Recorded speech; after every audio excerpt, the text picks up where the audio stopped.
Oh, happy Friday. I was so confident that tonight was going to be all right. And then I've just looked in the media cupboard and Ronald, I just know you've done something against me. You've got to have done something. No, is it all innocent? All right, okay. 100%. Okay. You've not been on for a while, so I know what you can be like sometimes. That mind of yours. 100%. Don't you worry about a thing. Mm-hmm.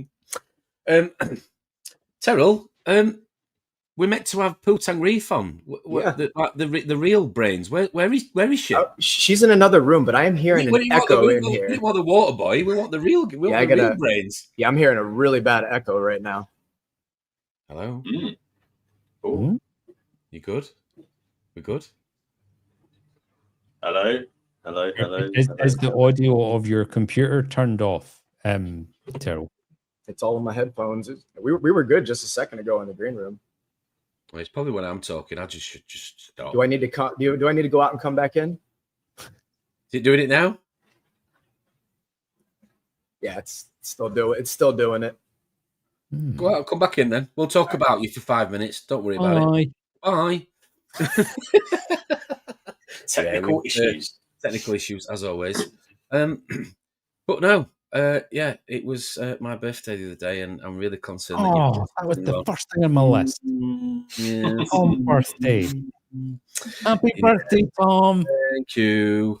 But yeah, other than that, everything's good. Here he is. Let's try again. All right, we're back. Try now. Are we good? We're good. I fixed it. Okay. Right, okay.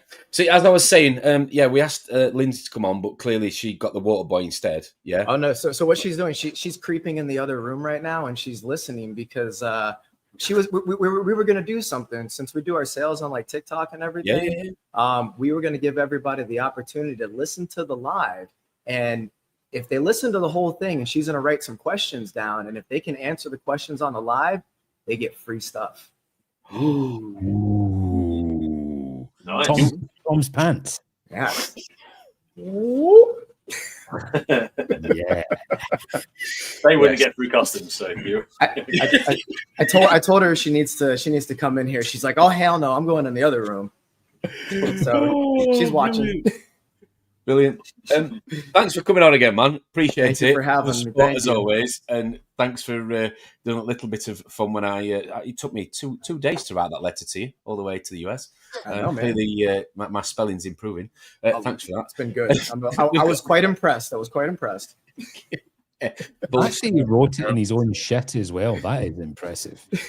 Now, Ronald, I was using alphabet spaghetti, of course. Alphabeti spaghetti. That's it. But now we've got a series of questions for you tonight, Terrill, and so has the audience. And we've had some amazing video questions sent in to us from a couple of people that you may recognise. But before we get into that, Ron, Jamie, you good? Thanks for coming back on. Thanks for being part of it Friday night, as always. Looking forward to this one. Jamie, you still look like you've been on the sunbed. Maybe not as long tonight. Yeah, I'm trying to work out why I always look so red. I don't know why. I couldn't tell you why I'm always so red. When I worked outside, I looked exactly like that after a shower. Just looked like I had sunglasses on all day. Yeah, what can I say? I radiate ambience. That must be one word for it. Okay, right, moving on. Good evening, Elisa. Hello, happy Friday to you. Elisa. Good. Elisa. Yeah, he's a big fan of yours, Terrill. That's a homie right there. What's up, girl? That's it. We've got Johnny right now. John? OG. Jamie's here in person in the comments. Done Elisa. Done Ron. Techers is here. Good evening. Hope you're good. Hey, Terry. Terry. Daniel. Happy Dan. Friday. Good evening. Anthony. And Tony. There she is. Mrs. There she is. Lyndsey. See, I think we need to make some noise for her. Like we need like a lot of chat and everything to get her to come back on screen because she's gonna she's gonna be mad at me after this for that one. But we got to get her on. Come and dance in the background. She's gonna peek out through the corner over there. I can feel her eyes somewhere through the live watching me like. Who gets to decide what you're giving away that's free, by the way? You or her? No, her. Oh. This is her idea. So I'm kind of out of this one. I'm saying yes, ma'am. So if you piss her off, she might give away your favorite colony, acro colony. Well, you know what? Some of the favorite stuff is kind of hers. You got to fight her for that. So Oh, yeah, okay. I don't know. I'm pretty bad. They call me a hoarder, but that's the hoarder behind screen. Okay, fair enough. Emma's with us as well. Good evening, Emma. Hope you're good. Hello. Good evening. Terry's is here as always. Thank you very Terry. much, Terry. James. James. James.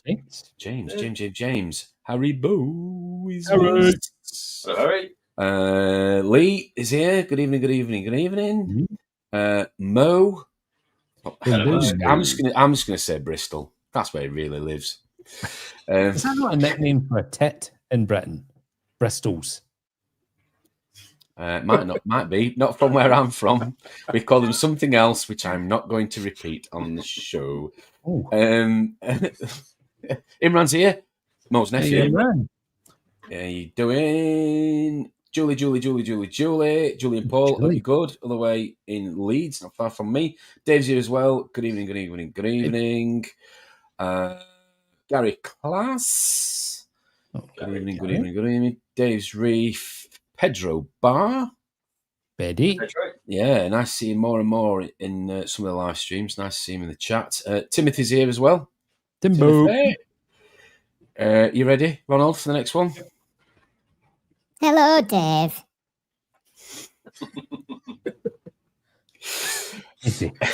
Right. I'm actually curious to know at Coral Freaks next week. It's a week tomorrow. Is it it's a week tomorrow? Yes. Wow. It is. I hope there's not any sort of height restrictions at Coral Freaks, Dave, because you might want to bring your mum's stilettos. Ryan's Reef's here as well. Evening. Hope you're good. Nice to see you. Nice. Christopher. Hope you're good. Chris. Haley. Hello. Haley. Thanks, Mr. West. Harry. I was working, but other than that, Mm. yeah, I knew you were going to say that. Yes, I was in the garage quite a lot, looking at corals, as you saw my Instagram post. That's not work. It was work. You can say neither of you two can say anything. I mean, bloody Terrill's turned his house into like, I don't know what you want to call it, like the biggest. What would you call it? Aquarium known to man. And you've got a farm at home anyway. You could. And Jamie's sat in his farm, so you can all nanas. Anyway, moving on. Yes, Tony and Sharon here. Hello. Hope you're good.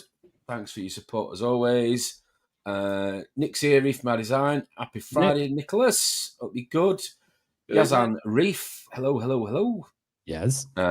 Pete Parry. Harry. Evening, Peter. Bernadette. Yes. Evening. There Good you evening. go. Is she Nice. fiend? Nice to see some normal people on the channel for once. Well. Marky Mark's in the house. Good evening. Okay. The term is used real lightly. Normal. Pelly, where is Dong? Dong is having a night off tonight. We're going to rotate. We're rotating the pan a little bit over the next couple of weeks. Dong will be back on, not next Friday, the Friday after. There you go. And he has a topic that he wants to discuss with everybody. So we'll keep you posted on that one for sure. Who else we got in here? A few people talking amongst themselves. Reef Reese is here as well. Good evening. Hope you're good. Evening, Friday. Gaza will be smashed probably by now. Half a bottle of whiskey down, I'm sure. Stephen Owen, hope you're good. Good evening. Mickey Moy Mix in the house. Hope you're doing well. Michael. Evening. Stefano has joined us. Go back to that last one. All he sent was an ear. What is he? Some sort of serial killer that's cutting? That means he's listening. He's probably working building tanks, and he's listening to it on his iPad, on his iPhone, I'm iPods. listening. I'm assuming Wow. so, or hearing, or listening. You I don't kids these days with these emojis. I get it. Stefano's here. Good evening, good evening, good evening. That's Matthew. the most fertile house in Yorkshire at the minute. The amount of babies coming out of that place. It's had a great day. He has. He's talking about that. Lots. We're going to mention. We'll touch on that briefly at some point tonight, Jamie. Yeah. Matthew Smoyer. I made it here. Thank you. I hope you come back again. Nice to see you nice, as they say. Thank you very much. Richard Colombo, Putang, Timothy Robertson, whoop whoop. Good evening. Good evening. Zach is here as well. Hey, Zach. Hello. I love Dong. Maybe the wrong channel for you. There's plenty more. Good evening, Jake. Thanks for coming on. Stuart Pinnell as well is with us. Good evening, good evening. Hello. And I think we are thereabouts. So, as we say every time we have a guest on, if you've got any questions that you want to ask Terrill tonight, fire them in the live comments section, and we will do our best to read them out for you. But we have a series of questions anyway. I think we should. What nickname are we giving him, Ronald, tonight? Who, Terrill? Yeah. What are we going for? Are we going for Tezza? Tezza 2? Tezza Mark 2? Telzo? Telzo. I like it. Telzo. I'm with it. You're with Telzo. All right. Okay. Telzo. Come sit on Daddy Telzo's lap and ask me a question. Yeah, I can feel you and Lyndsey are going to probably repeat that some other time. Anyway, moving on. What's been happening down over at Putang recently? What's the latest? You've done your YouTube, haven't you, channel? That's new. Yes. And I've seen that. What else is happening? So the YouTube channel is it's a few years old. We did a first video. I fell off for a little while. Couldn't afford doing we actually hired another reefer around here that does like nice high quality videos. So we've been doing business for a few years, finally came back around, able to afford it again. So we just did a video on this beautiful thing behind us, and it should be finished up here soon.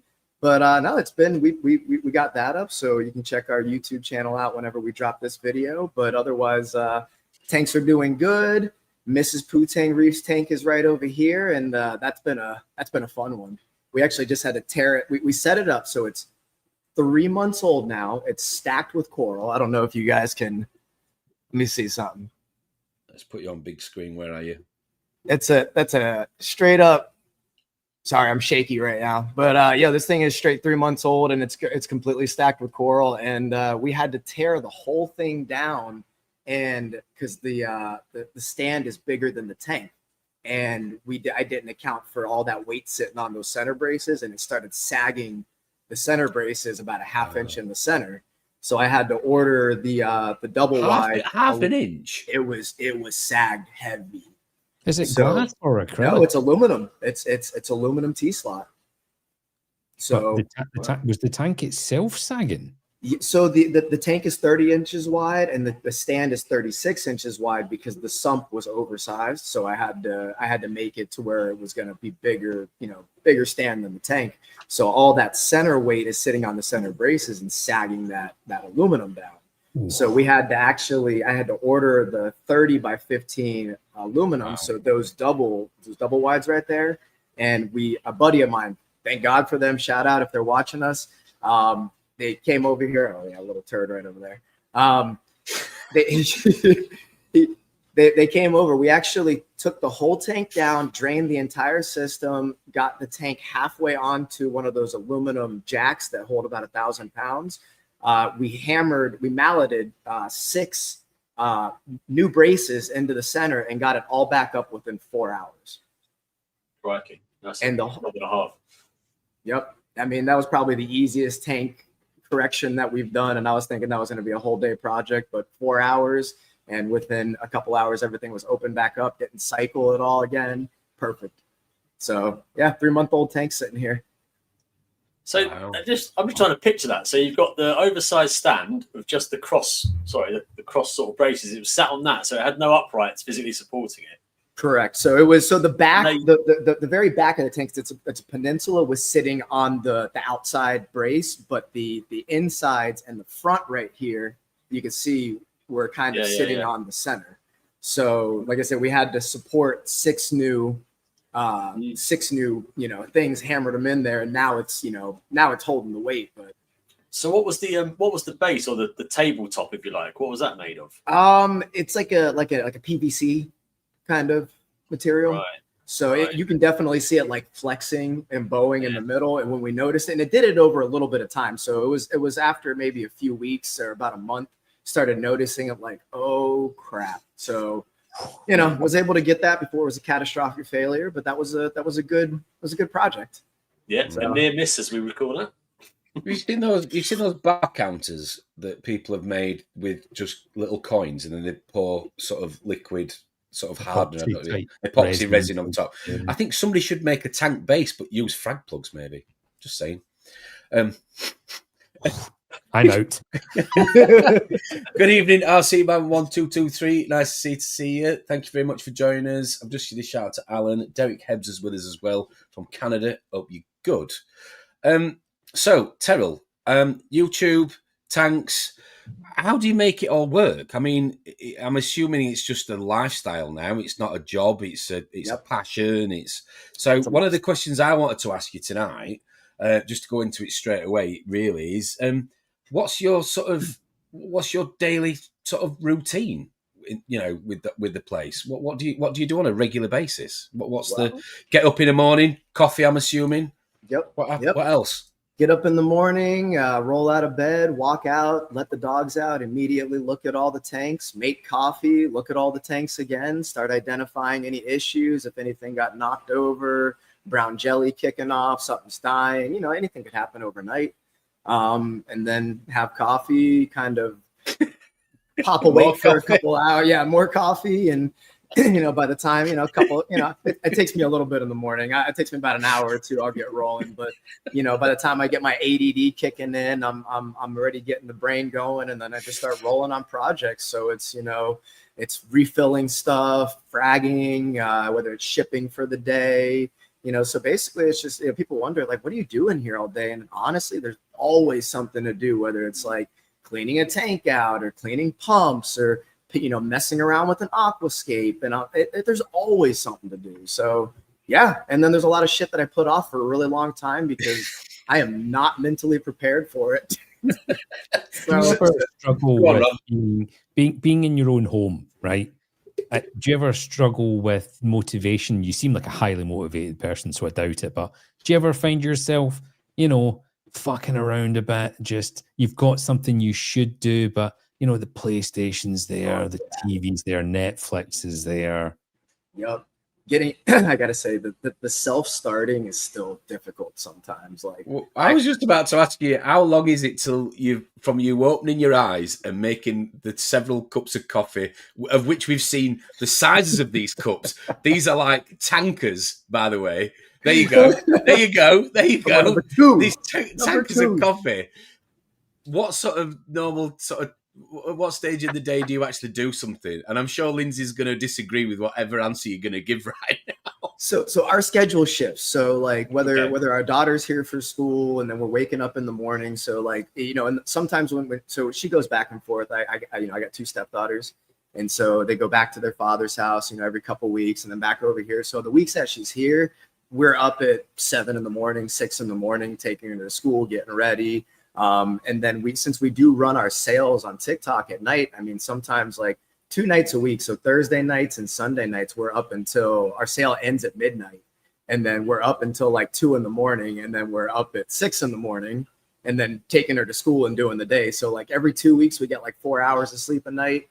And then when we don't have her here during the week, we can kind of sleep in. So maybe sleep in till like 9 o'clock, wake up, have coffee for an hour or two, and then we can get our projects going. So maybe I might get going by like 10:30, 11 o'clock, but I'm going until midnight. I mean, I've still not heard him actually say he's done any work yet. So still talking about coffee, still talking about live streams, fucking around. You've still not said one thing you've done. No, he's got to be the most laid-back reefer I've ever known, who's got like a coral farm in his living room. Hey, but you know what? The wife will tell you when I'm working, like I'm in here for hours at a time. Like out the other day, I'm messing around in the LPS tank and I'm rescaping stuff. And she'll tell you, I'm like, my armpit was in the tank for 6 hours straight. And I didn't come up for food, nothing. And she's like, yo, you need to get down here and like eat, take a break. And finally, I'm like, okay, fine. So you, like, just your armpit. You put just your armpit in the tank. I like you know, I got to tickle the water with my hairs, you know. Rel, it's been 6 hours. Come on. Oh dear. Well, talking about working on the tanks, I think let's just start by looking at some of the corals, because I mean, you know, this is what it's all about tonight. You have sent me. There's a few people that have sent me media the couple of days before, and hats off to you, brother, because you sent me pretty much a photograph of every coral you've got, which it'd be a shame not to cover them all. But yes, thank you very much. We're going to start with these. Here we go.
That's just a taster. There's loads more to come. There's loads. That's just a taster. That is literally a taster. Hopefully that will spur some questions in the comments section for people watching at home for you. But no, we've got a couple of questions that we put together between ourselves. Let me just go to this. Let's start with, I think one of these was from you, Ronaldo. Dipping process and new incoming coral practices. The reason for asking this is that my incoming coral practice has become so honed now. I've now not bought a coral in nearly 3 years. That's how I'm looking after my current corals and not bringing anything in. So just to the background of this is that I bought one batch of corals from Indonesia, some wild colonies, and went through my normal dipping process, cut them off the bases, stuck them onto plugs, all the rest of it. 6 to 8 months later, all colour in the tank starts to go downhill. Corals aren't dying, but there's no active growth. And then I found parasitic copepods. And I've never, ever quite been able to psychologically get over putting something new in without worrying about these pests. Yes, I now have a way of killing them. There was no dip on the market at that time that would actually do it. There is now. Great. So what is it you do to ensure all of the beautiful corals you've just shown us in your videos are safeguarded from bringing it? Because you have to bring something new for your customers. So how do you do it? Yes. So this is something that I pride myself on. I'm proud of. I wasn't always like this because, again, we're doing this as a business. I was a hobbyist at one point, and I did a bunch of stupid shit, slapping stuff in my tanks and not paying attention. And again, I got the pests, I got the parasites, I got the bugs, I got the flatworms.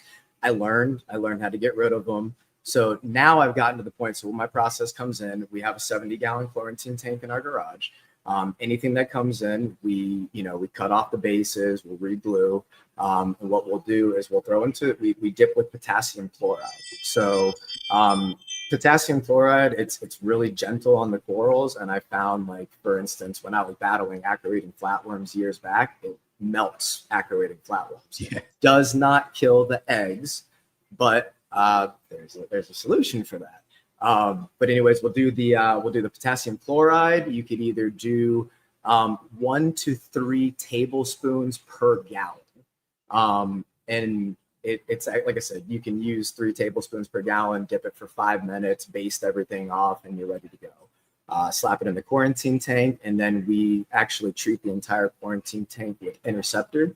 So, or the main ingredient from Interceptor for black bugs, red bugs, and white bugs. And then Melpomycin, oxide, yeah, yep. So we have the liquid form of it, the direct one. So basically, we dose that into the tank whenever we get incoming stuff, and then we'll repeat that same process for 2 to 3 weeks to break any egg cycles. So every week, take everything out, redip it in potassium chloride, retreat the tank with what's it called, Interceptor, and then put it back in. And then we, at the same time, I know fenbendazole has been one of those controversial things, but it's worked for us. I've cleared my systems with fenbendazole, and I use heavy amounts of fenbendazole in my quarantine and in my display systems throughout the house and my farming. And then we also quarterly, so every about 3 to 4 months, we also treat all the systems in the house with Interceptor as well. So just in case anything happens to slip past the quarantine, we treat all the systems.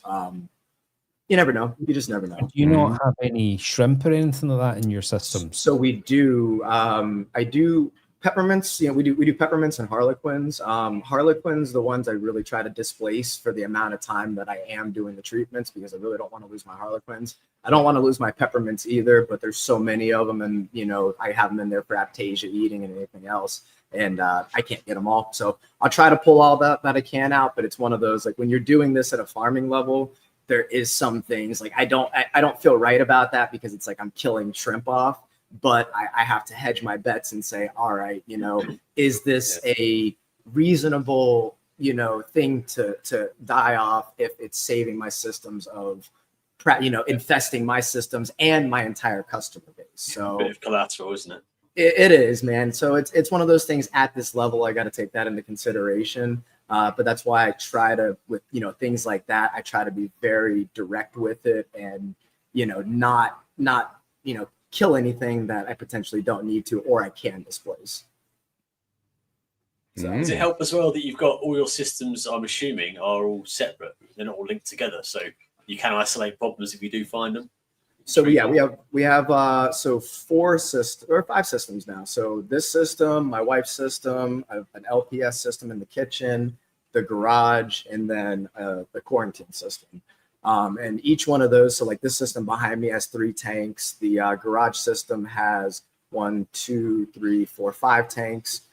So I'm able to kind of isolate them by systems, so it's manageable. But and then that way I can kind of put LPS in some systems, create biomes and everything, and not be fighting having to do a mixed reef, especially when we're trying to farm everything out correctly. Mm-hmm.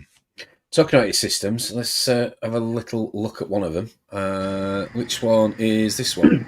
So yeah, this is the system you see behind me. This is our that's a 300-gallon LPS, 300-gallon SPS display. So it's 8 feet by 2 feet by 30 inches tall. And then the 2 tanks you see in the background are the 2 frag tanks that are attached and all plumbed in. So entirely, the whole system's 3 years old now, a little bit over 3 years old. And yeah, it's doing great, man.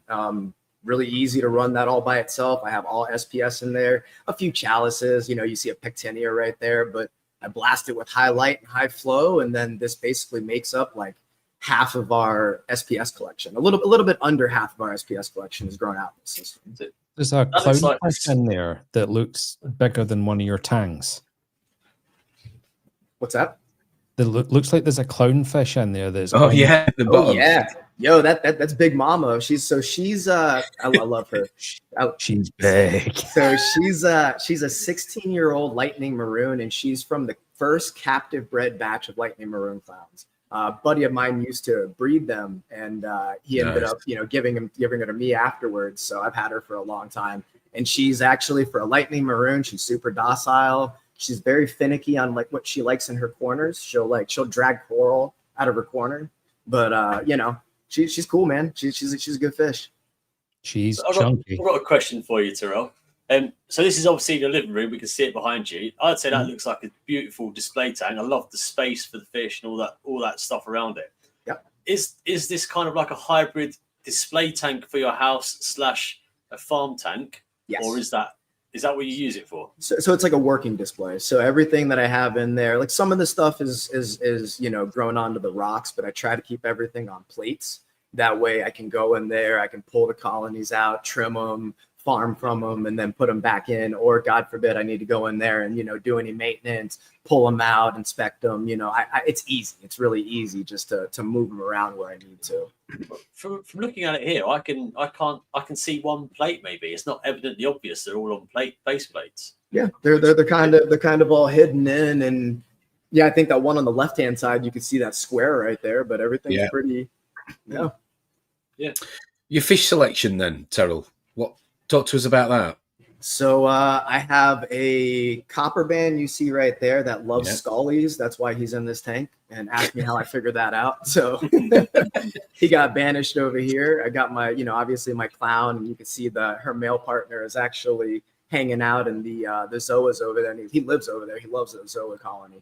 But we do a lot of tangs. I love my fox faces. And then a couple wrasses, I got my 6-line floating around in there for Pest, and then damsels and a few chromis.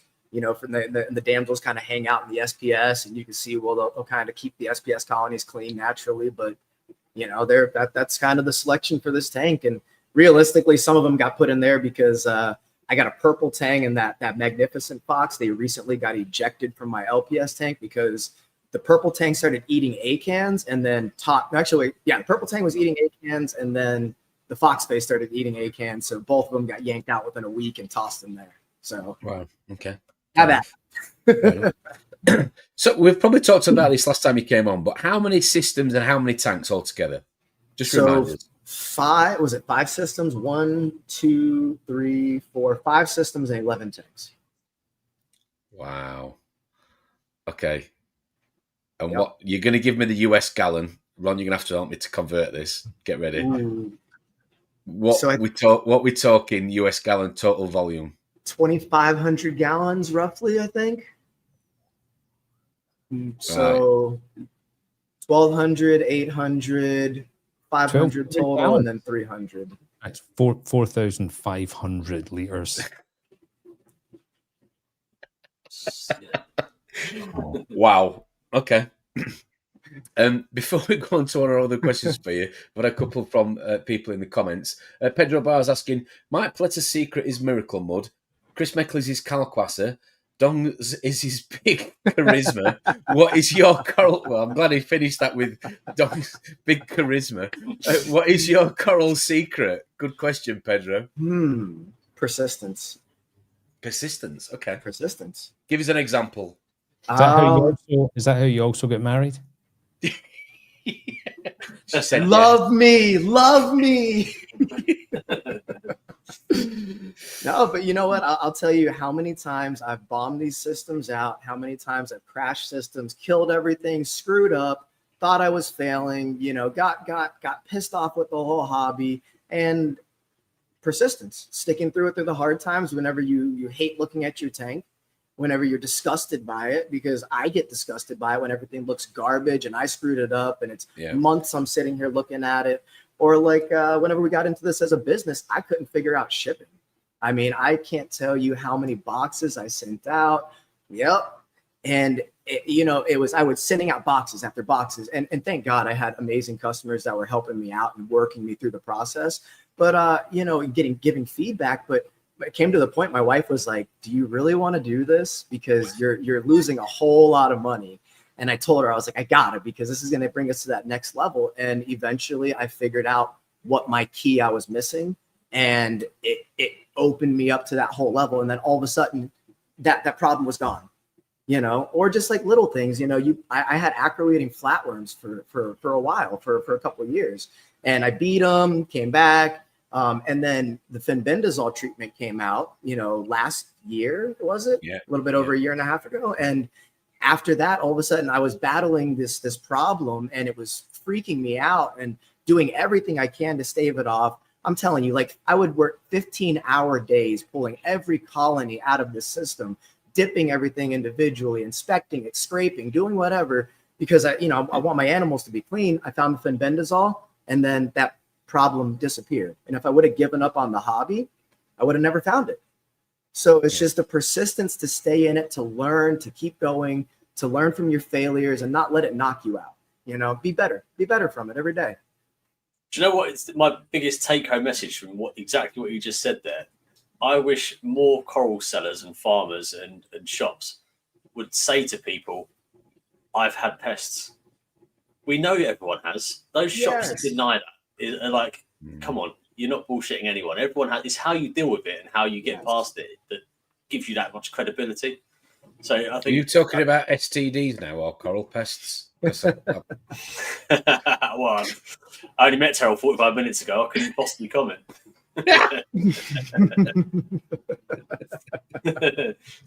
but you're right though. Like pests come from no fault of your own. You import them; they come for free from the ocean, right? So everyone's going to experience them. And when you get those coral farmers and stuff that say, "I guarantee my stuff is pest free," bullshit. You can't guarantee it. No. But if you treat it and do all the precautions and stuff, that's and how you trust them. You got to teach people. And I think that, you know, I just had this conversation earlier, and it's like you go back and forth is, do you get mad at the vendors for bringing or wholesalers or vendors for bringing stuff in? And you could throw it at them a little bit and say there's ethical business. There's ethical reef keeping, ethical farming. But then there's also the responsibility of the reef keeper themselves, the customer, you know, you guys, all of us, me too. It was whenever I buy it, I'm just like any other any other hobbyist. I'm still a hobbyist. So I buy from other hobbyists, and I can't get mad at somebody else if I get it from them and I didn't do the proper treatment. You know, so it's I think it's also everybody's responsibility to pass good knowledge and not gatekeep that knowledge, especially when it just comes to keeping the animals alive. You know, see for me with the whole pest thing, I don't want to get too into the weeds here, but if I bought a maricultured colony from Indonesia and it comes to my tank and I get all sorts of bugs and things like that coral would have lived perfectly fine in the ocean with all the natural predation and all the different flows and seasonal changes in temperature stuff. It's not that coral's fault that I have stuck it in this minuscule glass box in Scotland and locked its world into this. And then the things that used to eat those pests are not in my tank. So I don't know. I think there's something deeply unnatural about what we're trying to do in the first place. You have to accept the pests, deal with them the best you can, and move on. But you can't just slaughter people if somebody sells a coral in the most minuscule aptasia. I mean, you can clean the plugs as best you can. Now there's a difference though in the people that, you know, those pests get through. You know, you can talk about minor pests all day, and then on the opposite end, you could see people that are just negligent. And so there's really two sides to that coin where you can give somebody the benefit of the doubt and say, look, I got aptasia in my systems. Like I got every once in a while I'll see like little planarias where they'll, you know, every once in a while I'll spot them on the glass and they kind of have their little population up and downs, but like I have that stuff in there, but again, like it's still kept in check. But you can see where the systems are generally clean. Obviously, I'm taking the precautions. It's not like some people where, again, I've seen some of the nastiest practices I could ever imagine. And to, you know, again, I've seen businesses whip out coral that is infested with euphyllia-eating flatworms, scrape them on live, tell people that the eggs are not viable, put it in a dip, and then throw it into the tank they're selling it in. And it literally they just pulled it out of a box from Indonesia. And I'm over here having like a heart attack because I'm like, whoa, like I just saw so many things that weren't good for that animal, not good for the hobby, not good for the customer base, just happened in like 20 seconds. And I'm like, I see 900 people watching this person do this thing. And I'm like, now I start looking at the seriousness of it, of people that, like, all of us that are in here doing this, we're influencers, whether we like to say it or not, and people listen to us. So you got to hold that stuff with a higher standard. Like, you can't just come on here and be negligent, I guess. You know, you got to act a little bit better with it, because we're the ambassadors to reefing that people have no idea what reefing is. And we already got enough pushback in the hobby around the world. We don't need more of it. So I'm definitely not an influencer, so don't listen to a fucking word I say. Everybody ignore me. Ignore me. You're definitely something. I was trying to be polite on a Friday evening.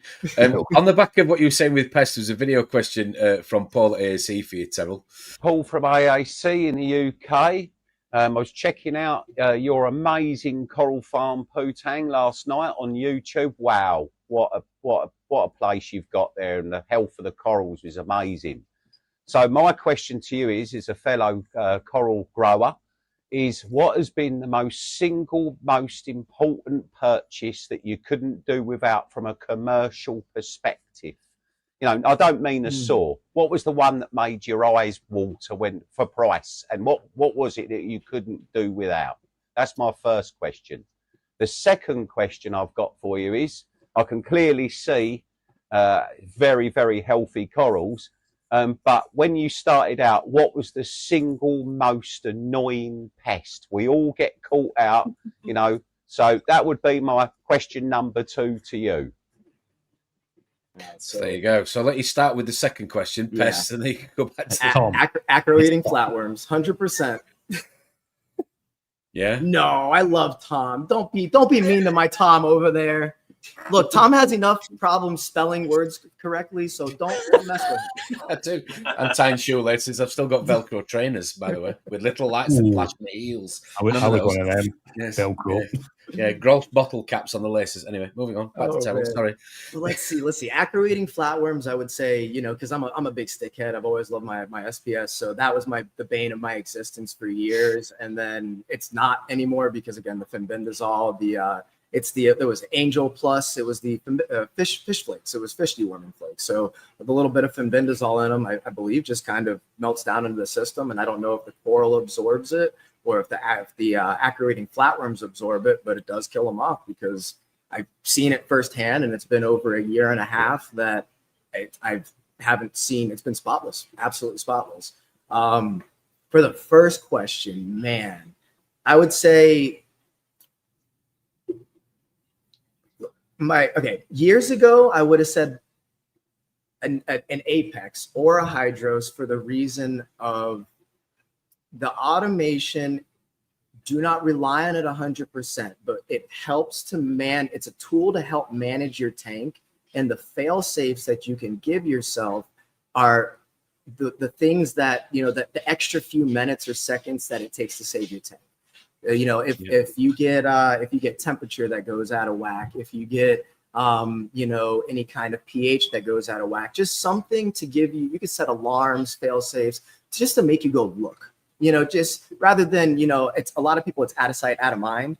And again, you know, a few hours goes by and it's in the middle of summertime and your house shuts down, and, you know, that could be the kiss of death for a big system. And you don't want that to be it, when you could have just easily gotten an alarm to say, hey, you know, something's up, you know. Now recently, after the automation, one of the coolest tools that has brought my reef keeping to the next level would be the aqualulas. Okay. I have been I've used tridents for years. Always done tridents. Everybody has their opinion on the tridents. It's quirky, but it works, you know.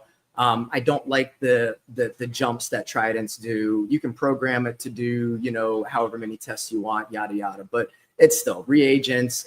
It gets clogged, things like that. I came across the AquaWiz. I've implemented them on all the systems, and I've tied them into my Apex. The reason I like this one is it reads every hour on the hour. It doesn't use any reagents, so that's huge for me. I hate having to go, you know, have an extra product to support this. So, and the calibration makes it super easy. Literally, I do a HANA checker, and I go over and I go to the app and I put the HANA checker, you know, if it says 8.0 on the HANA checker, I put 8.0 in the app, and then I hit a button on the AquaWiz, and it links it, and it does the calibration within 30 minutes. And then the opposite end of it, I've let my calibration go like I haven't calibrated and for like 2 months, and it hasn't drifted. So it was 7.6 2 months ago, and it was 7.6 when I tested it 2 months later. Does it have a lifespan though? If you say it's no reagents, has it got a lifespan? No, not that I know of. I mean, it has from what I understand, there's a cleaning regimen. So every like 6 months, you might have to break into it, because what it is, it's just it has a box, reference fluid. It pulls that water in there from your tank, and then it has 2 cuvettes, pulls water into the first cuvette from that reference water, and then pulls water in from the tank into the second cuvette, and then bubbles them up, and then measures the difference in pH, and that's the reading that it gives you for alkalinity. And the cool thing is you can take it and tie it into your Apex via a PM1 module, and then it'll show up as a pH tile on your Apex, or the same thing for your Hydros. It'll show up as a pH module, and then you could set fail safes for, like, let's say I use the Neptune systems and the dose and everything. So my AquaWiz comes up as a pH module, and it reads every hour. So you can see where it just has that little graph. And then I could set my dose to say, like, hey, if AquaWiz reads greater than 8.0, then off. And so what I'll do is I'll have it turn my Kalkwasser off for an hour, and then I know that it's only going to retest an hour later, and then it'll turn it back on. So it's honestly, it's taken I've kind of forgotten about my alkalinity, and I'll go back and I'll double check it, but to the point where it's taken that out of the forefront of my mind of having to worry about it, because I've been playing with it on multiple systems, and I trust it enough to where I'm like, man, it's locked in my alkalinity better than I've ever had. That's honestly, I've not got no experience in the AquaWiz, but they're just sort of starting to come over to the UK. I think Mo runs one, and he says a lot of good stuff about it as well. Again, he's a reefer. You can really take his opinion highly. So I'd love to have a go with it. It's, what, if you get a chance to try it, I would suggest it, because there's not many tools. Again, this hobby is like full of technology. There's so much crap out there. Not everything is needed, but like there's some tools that I can look at and say, okay, the way you implement this can make it really, really bomb proof. And the way I'll do it, like, I'll find where my usage is. So like, let's say if I'm using like 90 milliliters of alkalinity 2-part, and then 1,600 milliliters of Kalkwasser, I'll kind of set it to 1,700 milliliters, so it always walks it up a little bit more than it's using, and then it'll kind of turn it on and off. So it'll kind of keep it stabilized at that point. So that, like, for me, running all these systems, trying to stay on top of alkalinity, like, it's made it super easy for me. Now the next thing I need is like a phosphate tester, but that's easy. Hand a checker and go on with my day. Wow. You said the K word then, Kalkwasser. You're running a lot then, clearly. I do. I use on the SPS systems, I use a blend of Kalkwasser for half my makeup, and then 2-part for my other half. So it was kind of the idea of, I love the pH boost to it. It's an easy additive, and it's cheap. And then the fail safe of running one or the other, if one happens to shit the bed on me, or if I forget to, just the other day in my garage, I forgot to fill up my 40-gallon Kalkwasser container, and it was out for half a day, but at least my alkalinity 2-part kept up with some of that, and I was able to catch it and then make the correction fairly quick. Yeah. So, it was, it's things to help me. Otherwise, I wouldn't have noticed that. It would have been another 2 days, and I'm like, why is my alkalinity at 7? It was at 8 yesterday, and, big problems. Mm-hmm. Cool. A couple of questions, just going back to the audience for a second. Hey guys, spot on advice. Evening, Graham Hobbs. Hope you're good. Thanks for joining us. Evening, guys. Any spot on advice on naturally clearing cyanobacteria and hair algae? After a 12-hour power outage, it's bugging me. All my SPS look great. LPS look a little bit ropey. Mainly my trachea, I'm assuming he means. Not Tracy. Hopefully that's Tracy's, not his wife. Tracy looks ropey because we've had no power. I really hope his wife isn't called Tracy. If it is, apologies. Terrill, any opinions on cyano? Have you ever had to deal with it before, hair algae? Oh, of course. You know it. The cyano is more my issue now, and I noticed that, and again, this is, just from viewing my tanks and everything. Anytime I get an excess buildup of detritus somewhere in the system, I start getting cyanobacteria kick off. So that's kind of my key to, like, all right, let me check all the corners that I don't normally check and start sucking it all out.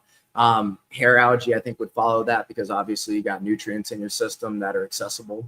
So your hair algae is going to keep, eating off that. Once your cyano's going, it's already going. So you got to try to get the root problem. I would try, like say, cleaning out your system, like the base stuff, sucking out your detritus, clean out all your dead spots. Try to get that first, and then take the next step. You can get a cleanup crew. Work on your hair algae. That's an easy one. Get Tangs, get blue legs. Some hermits and everything.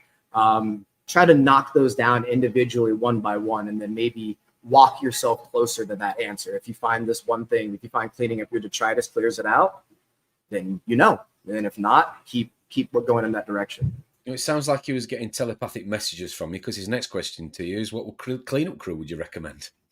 Well, I guess depending on your tank, but I mean, for hair algae, you could do blue leg hermits if you got sand in your tank. There's a variety. You can do some snails. You can do conchs. You can do sand sifting stars, blennies, things like your diamond gobies. I'm not a fan of those because I feel like they collapse rock structure really, really easily and bury everything. So I'm not a fan. But I run bare bottoms. So it's all. I don't even have hermit crabs in the systems anymore. It's all snails for me. So snails and fish, and even my quarantine system. I run too much fenbendazole in that system. So another backside of the fenbendazole is if you overdose, it can kill your inverts. So your snails will die. You can kill your shrimp. I dose such high fenbendazole in my quarantine system that I can't keep snails in there. So I've had to totally take all the snails out, and I just do 2 fish and bristletooth tang and a fox face, and they keep everything clean.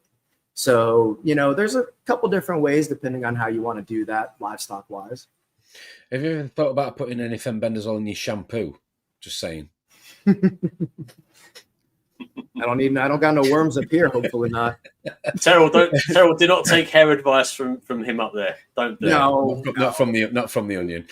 Johnny Wright's asking you, do you manage to get a holiday? Unlike Ron, how do you manage to get away from the systems? Have you got any? You got any network of friends that you can rely on to come and help you out while you and Lyndsey are away? I mean, you do the events, you do the expos, the reefapaloozas, and whatever else. So, what happens at the farm when you tripping up there then? So before we had the business, we had no money, so we couldn't take vacation. Now that we have the business going, we have a little bit of money. Not enough money to take a vacation, and we still can't leave because the business is, we're babysitting all this. So we're kind of in that weird. Honestly, we haven't taken a vacation in like 6 years since first time we met. So yeah, it's been a long time, but small sacrifice up front. We do the hard work now. When we go to shows, I actually have family. I got my aunt that comes over, and she stays at my place, and she can generally watch my dogs and take care of the tanks and whatnot. It's only for a couple days at a time, but we're trying to get to the point. We just hired our daughter on, so our oldest daughter's working with us, and we're trying to kind of get her into it, because that would be something else. If we can incorporate her into our business as well, keep it family, we can actually trust somebody to come into our house and take care of our animals. And, or we can stay here and we can send them, hey, go across the country, go meet this person and go make a video, have fun, So one of the questions I did have for you tonight, and we just kind of touched a little bit regarding you as a coral vendor, as I'm sure a lot of people in the US know you best for. And one of the compliments I will definitely give you, and I've said this many, many times, is when we did meet you at Reefapalooza, me and Drippy, your coral frags were just on a different level compared to other vendors in terms of the encrusting and the cost and the pricing. Not that we'd spent much time, because as soon as we realised we knew already we couldn't take anything with us home, obviously, but some of the prices were ridiculous. But yours were really a lot more affordable, and definitely a lot more sort of healthy looking, based out. So my question to you, is so how does it affect you then as a coral vendor with your system? So you're doing these, you've got to take a lot of coral, a lot of livestock to however many kilometers it is you're traveling. Yep. What's the process then of transporting them to make sure that they look the best that they can on stage at the show? So right now we just travel within Florida, because I'm kind of terrified to drive any further with SPS. Yep. So, we drive within our means, so a couple hours north and south. But Basically, the way that it works out, I got a low boy system in there, so I put 4 frag racks of SPS in there, and I kind of generally keep that as my frag racks that I can pop and pull at any time, and I could take those to a show. So, and then I'm doing my sales off of those racks as well. So it kind of has a general place for all 4 SPS racks, and then 1 tank at the shows to fill those. So, and then I make a few more, like 2 or 3 more LPS racks for our second tank. But basically what I'll do is wake up in the morning, we drain about, I would say about 100 gallons into 2 separate containers on rollers. And then we have other coolers and everything. We put other water from our systems into the coolers. And then we take each rack and we drop them into the coolers. So my SPS are double stacked and then my LPS are single stacked. And then we take all of our water with us. I throw it in the truck, and then we throw an air stone and everything. And my idea is I want to keep the pH up all the time. And I don't know if it helps or not, but it's what I do. So I throw an air stone in my SPS coolers, and we haul ass to a show. We get up, we set up, we use all our own water, and then we use a little carbon filter. Kind of helps out too. So like a little carbon reactor, we throw it in the tank.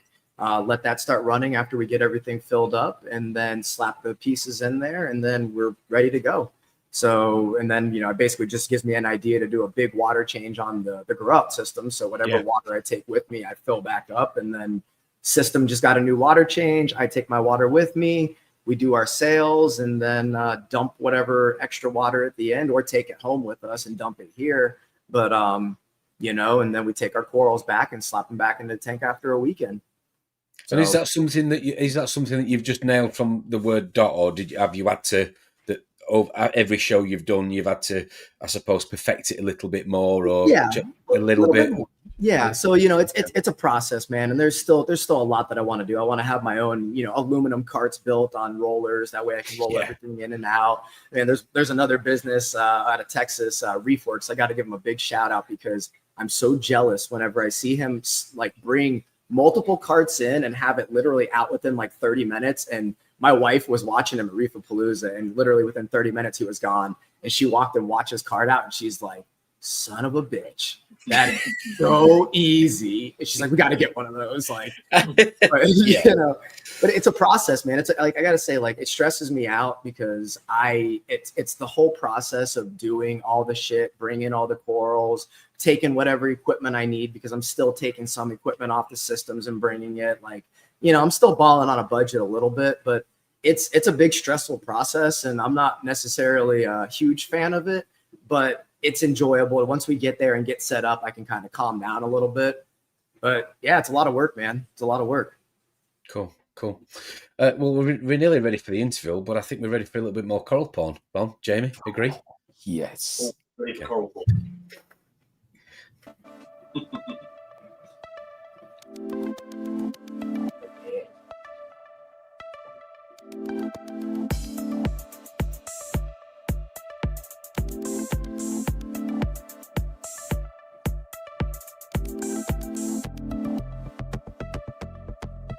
Hey, baby, can you give me a drink?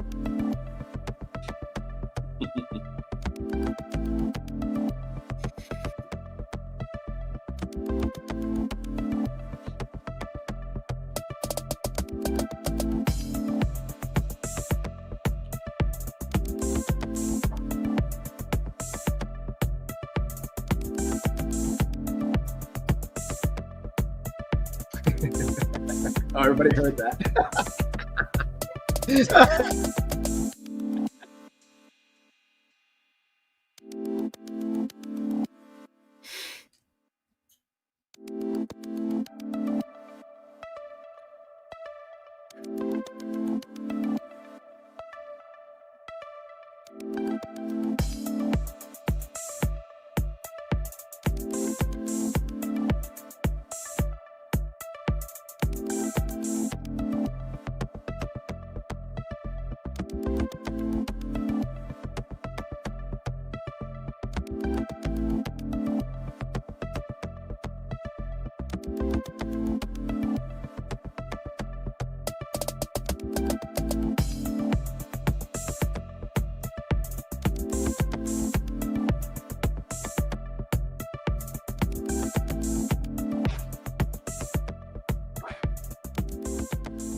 Well, if anybody didn't hear Jamie's missus get him a drink, then I'm sure my next door neighbour heard it as well.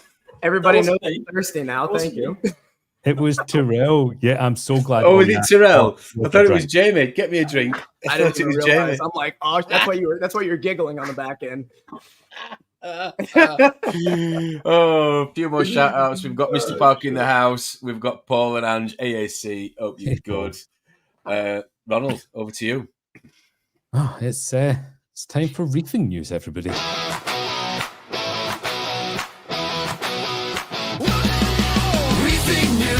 Reefing news. Grab your snorkel, take a cruise. It's time for this week's reefing news. Corals growing, oceans blue. Here's what's fresh and what's new. Ronald McDonald's on the scene, bringing you reefing news. It's not always clean. From tanks at home to the deep sea views. It's time for this week's reefing news. Tuck your bollocks into your shoes. It's time for reefing news.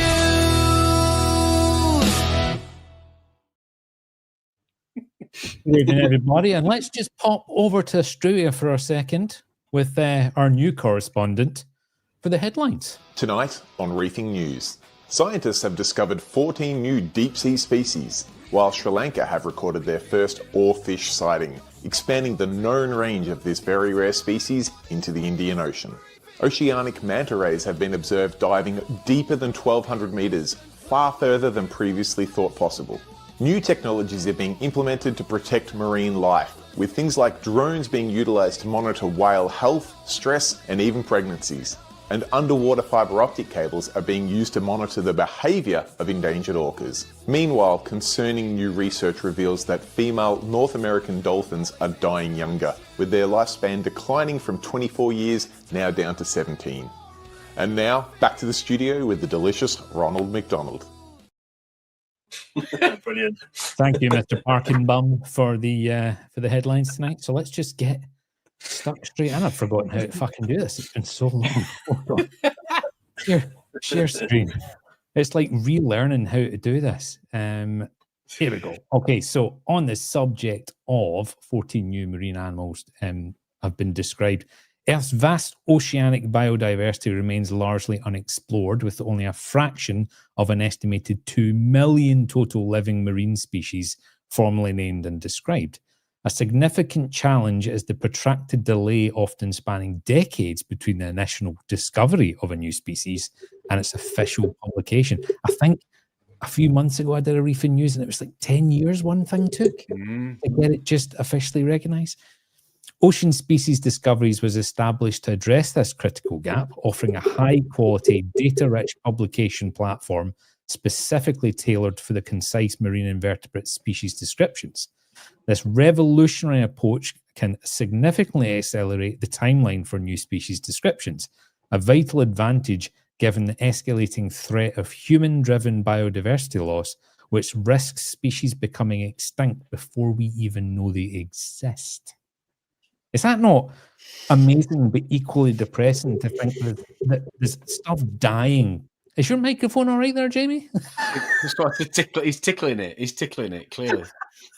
Am I? It's the excitement. It's the excitement. Can't control himself. So yeah, it's a little bit concerning to think that we are actually losing things that we didn't even know existed before we can even find them. The other thing I read about, I've not actually written it down, but I do remember reading this, was that now they've got that scanning technology that can find soft tissue things in rock. So normally when we take cross cuttings of hard rocks and things and we find things with shells and skeletons, then it's there. But that soft tissue scanning now of rocks is obviously changing things. So that's reefing news item number 1.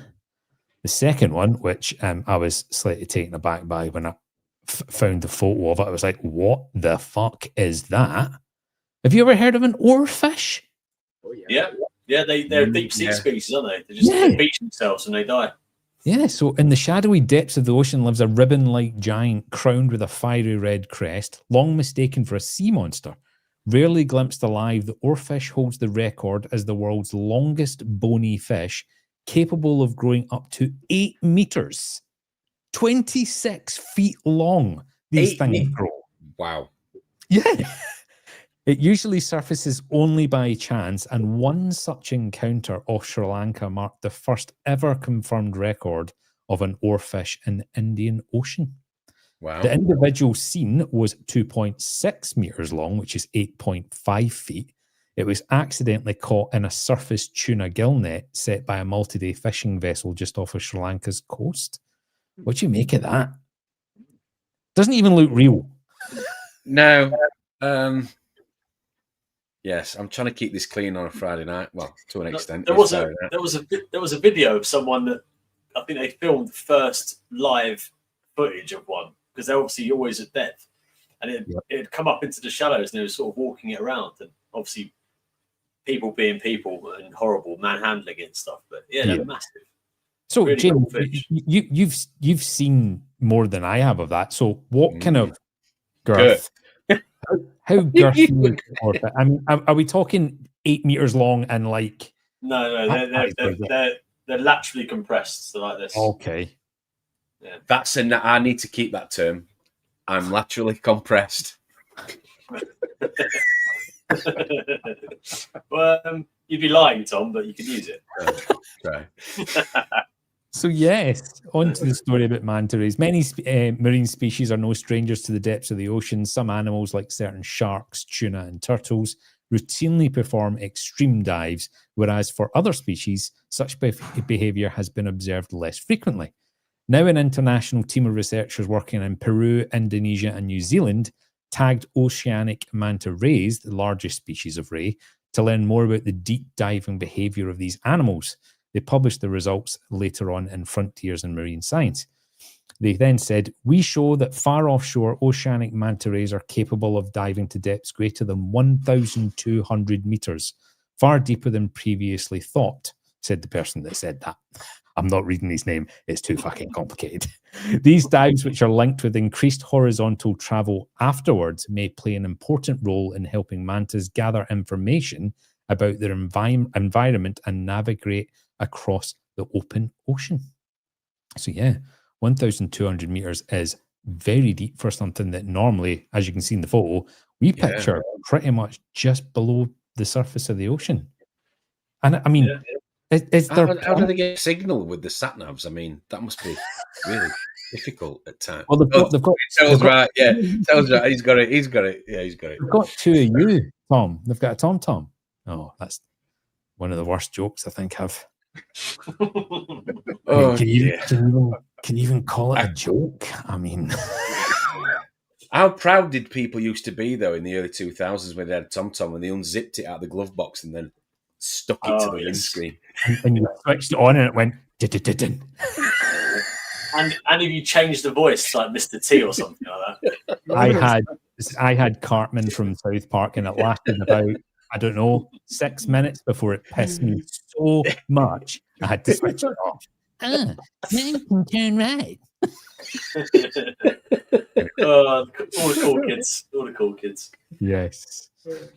How are whale populations faring? Well, traditionally getting an answer to that question involved counting whales by taking their photos and identifying them from their natural markings. However, a caveat persisted.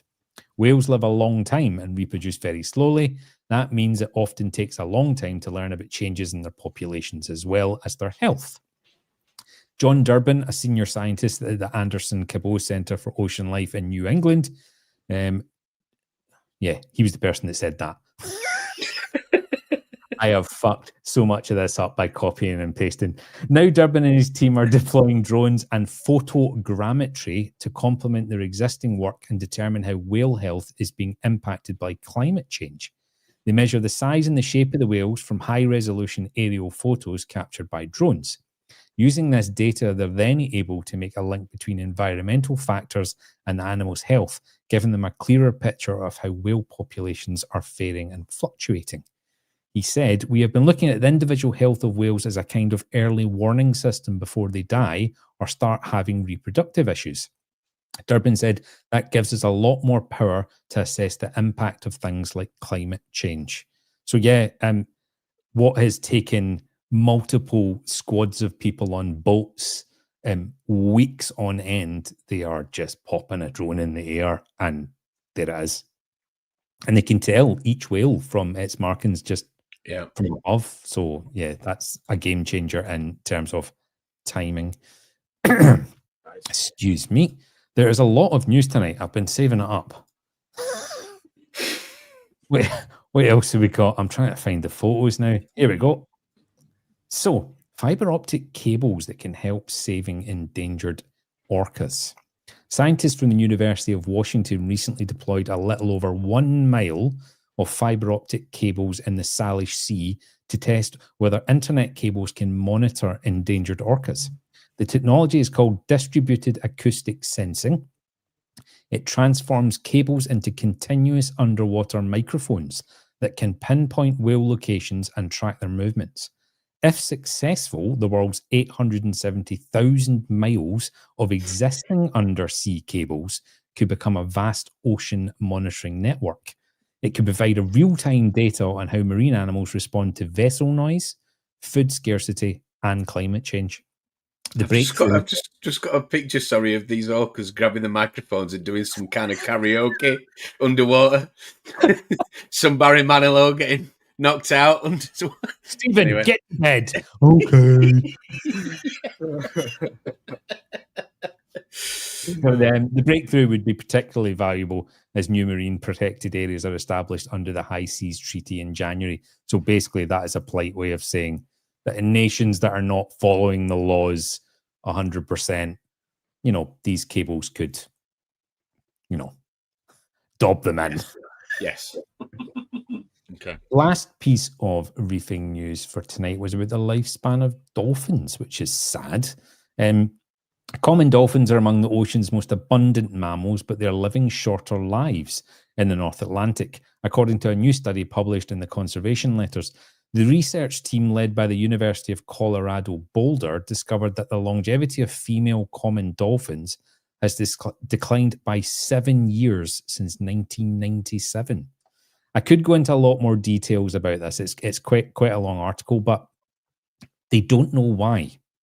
But 7 years less life since 1997 is absolutely bonkers. I mean, yeah. So apparently the last part of the article is that there's 180,000 of them that live in this bay that they've been studying. And every year out of that 180,000, not taking into consideration the actual natural reproduction of them, roughly 7,000 get caught by bycatch and nets, which is sad, sad news. And the last juicy little headline I found this week is this one. Hen party wife stuck a battered sausage up her chuff outside Hartlepool Farm Foods. Hen parties these days reach a level of drunken debauchery which make the average stag night look like a Girl Guides badge presentation evening. But last Thursday, Helen Lord took hard partying to a whole new level with a XXX rated sex act outside a Hartlepool branch of the cheap and cheerful frozen grub outlet Farm Foods. Because after buying her battered sausage on the way home from pal Jane King's hen night, 34-year-old Helen shoved the deep-fried pseudo-meat up her minge near the front entrance of the store. Thankfully, it was in the middle of the... I'm struggling here. Thankfully, as it was in the middle of the night, no bargain-conscious Farm Food customers were subjected to the bizarre display. Stop. But married Helen's antics were witnessed by taxi drivers who called in the authorities fearing she may be a vulnerable. I can't even read the rest, but I'm just going to finish off by saying by 9:30, she was pissed as a fart, and when the stripper came on, she near pulled the fucker's cock off. Anyway, that was reefing news, everybody.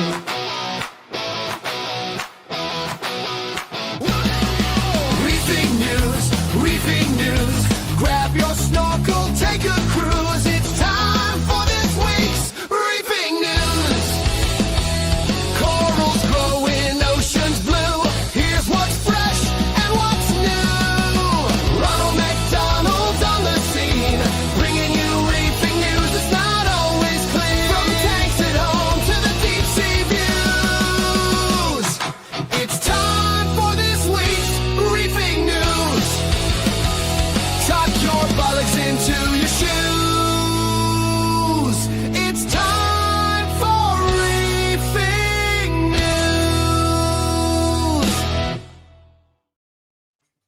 Yes, I'm so sorry.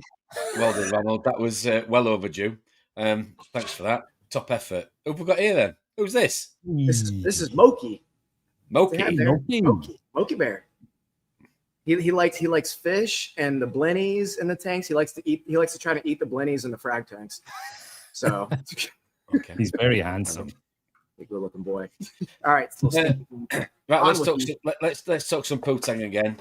We had a fellow, we had a question in from our Friday night panel member, Mr. Dong Zhao. Here you go. Hello, Poo-Tang Reef. When I heard about your name, I cannot help but think about martial art. That's why I bring my favorite toy with me to ask you this question. See, this is the full tank construction. Okay, here's a question. Well, how do you control the humidity in your house with all these tanks running? So there must be a lot of evaporation happening in the house. Second question is, what is your temperature that you keep your reef at? You're in Florida, and then you guys just lost 100% of your elkhorn and staghorn corals, unfortunately, due to the heat.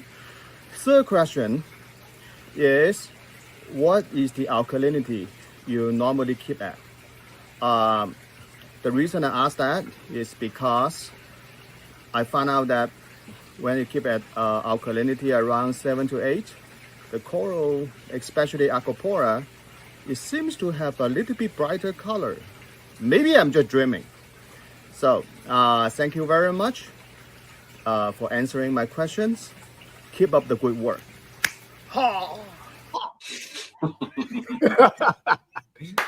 We love Dong. So I asked him to ask you a question, and like a 5-year-old sat on Santa's knee asking what he wanted for Christmas, he asked for 3 things. So there you go. You got 3 questions. So things. if you remember what they were, do you need me to play it again? Can you remember? No, we're good. So humidity would be the first one. So Yeah. obviously we're here in Florida. It's pretty much hot the entire year around. It gets a little bit nicer in the winter, right? So the house is closed up most of the year. I really don't open it up, but central AC is keeping the humidity down generally, and then we run a dehumidifier as well in the house. So it actually sits around maybe like 55% humidity or so. So 50 to 55% humidity in the house. So that's kind of how we got that. We're still attempting to get a backup AC with mini splits put in the house. That way we have a backup, God forbid the main AC goes down. What was the second one? Alkalinity was the third one. So let's see. Alkalinity sits between 7.5 and 8. I try to keep. It's been sitting around 7.7 to 8.1 generally for me. I'm with Dong on that. I've always kind of kept it on the lower side because my idea was on the lower side, you get a little bit better coloration. If I start pushing it too high into the 9s, I don't know. I've never seen any like good in my tanks. I usually end up kind of stressing things out a little bit more than what I need. So yeah, I mean, I've usually kept it around 7.5 to 8, and I got pretty good coloration, I would think, in my systems. He talks about humidity and he talks about temperature of your tank. Temperature. So I keep my reefs around 76, so 75 to 77 at the highest. I like keeping my tanks a little bit cooler because my idea is everything happens a little slower when it's cold, and on top of that, being in Florida, if I ever have any power outages or anything, having the reef at a lower temperature gives me that extra time that if I'm not home, I can get home and get my backup generator on, or I can at least close up the house if my AC goes down, and I can start taking secondary precautions to get my AC back up and running. But at that point, anything, every second, every minute is, and every degree, every point of a degree helps, because you'd be shocked in the middle of summertime, even, with that temperature, with the AC going out for 5 minutes, you'll see that temperature start creeping up from 75 to 77, 78 within, 20 minutes. Yeah. This is why I like talking to like loads of worldwide reefers, because you've got the polar opposite problem to all of us UK reefers in the fact that you can't keep your temperatures down. We struggle to keep them up, right? So Yep.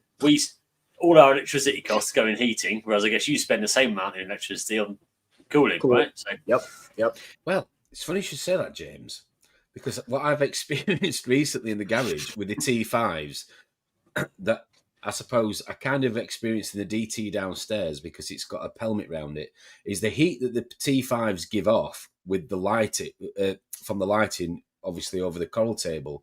It's preventing my heaters having to kick in, and I've noticed that I'm actually running. I got to a point now where I'm running the T5s later in the day because that means when it would naturally the temperature of the room would drop, it's maintaining that temperature level, which prevents the heaters from having to kick in, which is saving on electricity. Because I was pushing recently the garage a little bit in terms of overloading it with electric, using too much, pulling too much.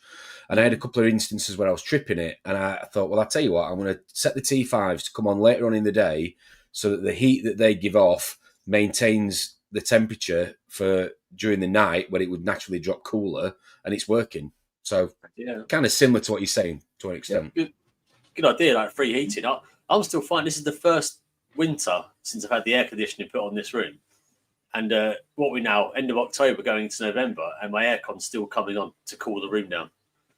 I didn't think that would happen. I thought I'd be on heating mode by now, but I'm not. It's that sunbed. I'm telling you, you need to stop with it. You need to give over with it. Look at your face. Another question for you, Terrill.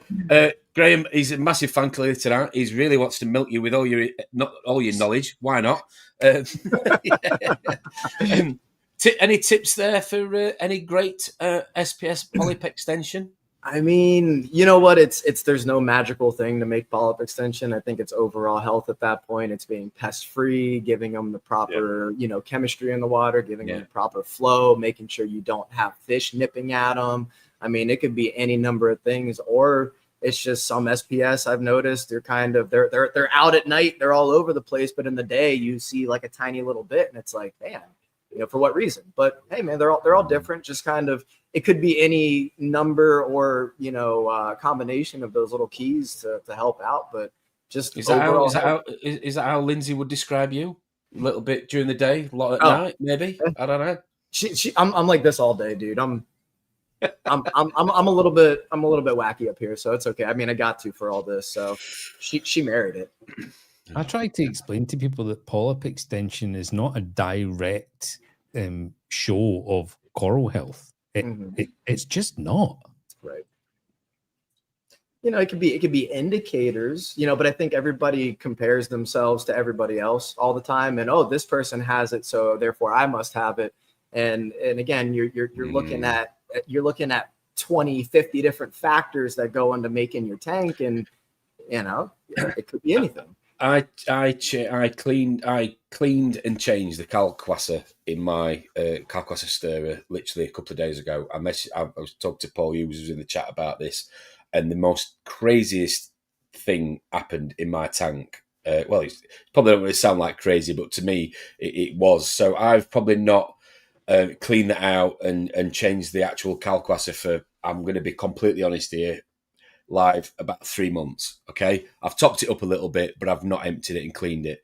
I literally cleaned it yesterday, as in drained it out, cleaned it out, fresh RO, new calcwasser, and literally within, I think it was about sort of 8 to 10 hours later, the clownfish that I've had that have used to lay eggs every 2 weeks that had stopped, even though the chromis do, they laid for the first time in months. And the polyp extension and the overall sort of, it's hard to explain, but when you've looked at your tank for that many times, you can just see its overall, I don't know, health or whatever you want to call it, shimmer, whatever. It just looked happier. And literally since I bumped the pH up, I don't know what it is, because I tried calibrating the probes and I was having a bit of a nightmare, but it was definitely going to be higher because it was fresh calcwasser going in. The point I'm trying to make is sometimes you just don't realize what these little changes can make in terms of overall health of the system. And you're over there saying like 3 months is bad for not cleaning, and I don't clean my calcwasser barrel but once a year, maybe. Yeah. I don't know. I'm not saying I'm doing it the right way, but maybe No. But I even changed the tubing. You know, the outlet tubing, because the tubing got clogged, and I thought, well, is my doser that's set at 8 mil or whatever it is a minute, is it actually doing that, or is it doing? Stirrer? Is it? I've got a stirrer, but I've obviously got a pump that's pumping the RO into it. See, that's why I don't use stirrers. You don't use the stirrer? No, Okay. man. I just mix it up myself and I let it settle for an hour. That way, all that undissolved caulk settles to the bottom, and then I keep that line about a couple inches off the bottom. And so you're using the Meckley method then? Yep. Yeah. Because even over a period of a few years, I changed my lines out in the garage, and you can see where obviously any of that caulk wasser can build up in the lines eventually. Definitely. But the more I feel like the more particulate that you're sucking up into the lines, the higher potential you eventually get to clog it versus letting it settle and keeping it off that bottom and then just dosing that that clear liquid. Well, the thing for me was I was watching the stir, ironically, and it looked like it was actually stirring kalkwasser, but it wasn't. It was actually just stirring sort of a little bit of sort of dried kalkwasser and algae. So it was a fake wave almost. So it actually run out. So I needed to put more in. But anyway, lesson learned. Yep. But yeah, the difference that you see is the difference that I saw was unreal. Couple more questions for you. Let's just jump into here for you. What do we have here? So has your hobby suffered since taking fully commercial as a business? Do you enjoy the animals as much as you did before it became a business? I think it was one of Jamie's questions. I enjoy it more. I definitely enjoy it more. And I think it's keeping it balanced in life. Obviously this takes up all day, every day, a lot of the times. And I do get my days where I'm starting to burn out a little bit, where I'm like, man, I need a break. And, when I think that's the difference is I work hard enough that way I don't feel guilty when I need to take the day off. And even at then, I still feel guilty.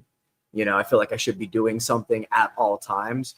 But no, I enjoy the hobby more. I take more passion in it. I take more enjoyment in it because as we grow as a business, I start to realize it opens up different doors into the business that, different doors into the hobby that I wouldn't normally get to enjoy. Like I enjoy teaching, so it's opened up the hobby to be able to teach and show and inspire. And, that was always something that was huge in me because, I did 5 years in the Marine Corps. And so, professional leadership was something that was, big that got pushed. And so, having people to mentor, having people to teach, having people to guide, you're always replacing, you're training your replacement always.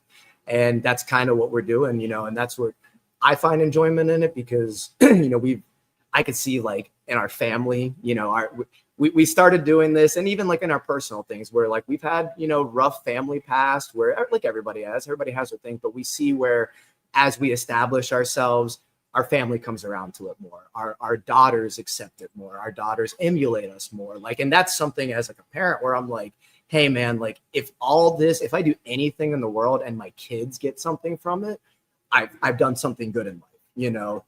It doesn't matter anything else at that point. But and I'm seeing the inspiration, feed off into like different parts of my family, different parts of my friends, different parts of groups in the world. Like being on here with you guys, man, like Poo-Tang worldwide, I would have never thought, but like, yeah, definitely, man. Definitely. It's enjoyable, but it does take having to balance what it is that you really want to keep in mind. Like, and it can be stressful, like, when you start getting money into anything because, money drives everything. I think that's where I was sort of going with the question, Terrill, was like, obviously all of us as hobbyists and definitely myself here, always have these thoughts that I'd love to do this as my career. I'd love to make money out of my hobby. I'd love it. But then there is a point where I've worked in the trade in the past and it just working in the trade, coming home from working 9 to 5 in a fish store 5 days a week. Yeah. Coming home to it thinking, I can't be asked to my own water changes now. Like, it takes that, it saps it out of you a bit, but where you live and breathe it in your home, like I said, we touched on it earlier with your sales tanks, all your mother colonies, it looks like a display tank to me. Is that where you've kind of balanced it out and made like your hobby continues, even though it's productive for you or something like that? And I think, and here's a point that I got to make. A good buddy of mine, he's actually one of my best friends from the Marine Corps, and he made this a good point today. He's in the reefing hobby as well. And he said, you as a veteran have made reefing your therapy, and you've made it your lifestyle to where you're constantly living your therapy. And that right there in itself is something that, you know, like where I connect with my veteran community or anybody that deals with PTSD or whatever, you know, it's, and me, like, I don't like being out in the world and dealing with people and sitting in an office. And I'm like, I'm way too like energetic of a person. I can't sit in the freaking office all day.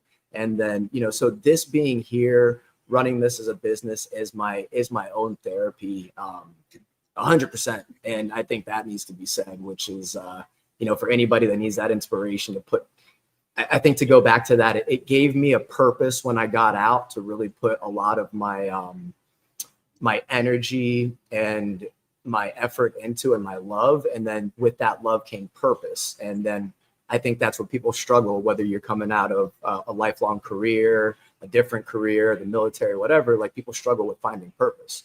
And so this is exactly why I got a reef tank. I was at my lowest ebb and I needed something to need me. And I needed something that I didn't know how it worked. And I had to completely focus on it or it was going to be a disaster. And I just went and bought a 400-litre reef tank. Didn't even know about the salt. You couldn't just use salt from the kitchen cupboard. And that's exactly why I did it. Because I was really, really mentally struggling. And that's why I still do it. Yep. And that right there, that says it all. And, you know, into that, you know, we're doing this, and this is why I like doing it from home, because I don't want to get a storefront. I don't want to have to travel somewhere. I'm a homebody, so this works for me. That I can work any time in the day. I can literally, you know, I can get off and I can be like, hey, I'm gonna take a 5-minute break and do what I want to do, and then okay, time to go back into work, and I'll step back in the house again, and I'm back into it. So if I had to drive somewhere, I think it'd be highly different, where I would be like, be done with this shit. I got to be somewhere all day and babysit it, and then I got to come home and babysit it. It'd be hard. So that's why I've chosen to do it this way, to kind of keep it enjoyable for me. What about like what you about what you particularly like as a reef hobbyist? There's so many facets to it. Like, are you a stickhead? Do you like LPS? Do you like softies? Do you like critters? All that sort of stuff. So for you now, it's commercialized and you live and breathe it. Let's say for example, you are a massive stickhead and you love your acros, but LPS are your biggest seller, and you've had to turn over your house to substantiate all your LPS collection. Does the resentment not build that you can't enjoy what you want to do because you're focusing on the commercial side, or?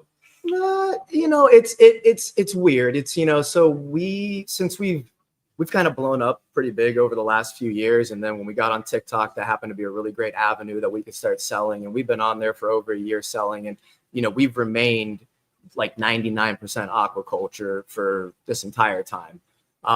We do see where we start hitting those things where like, hey, not everybody's a stickhead, so I lose a big portion of the hobby. So I really enjoy LPS. My wife enjoys LPS too. So I don't get resentment out of that, because I enjoy the opposite side of it too. But there's plenty of times where I'm like, man, I wish I could turn that bigger tank into an SPS tank. And she's like, hell no.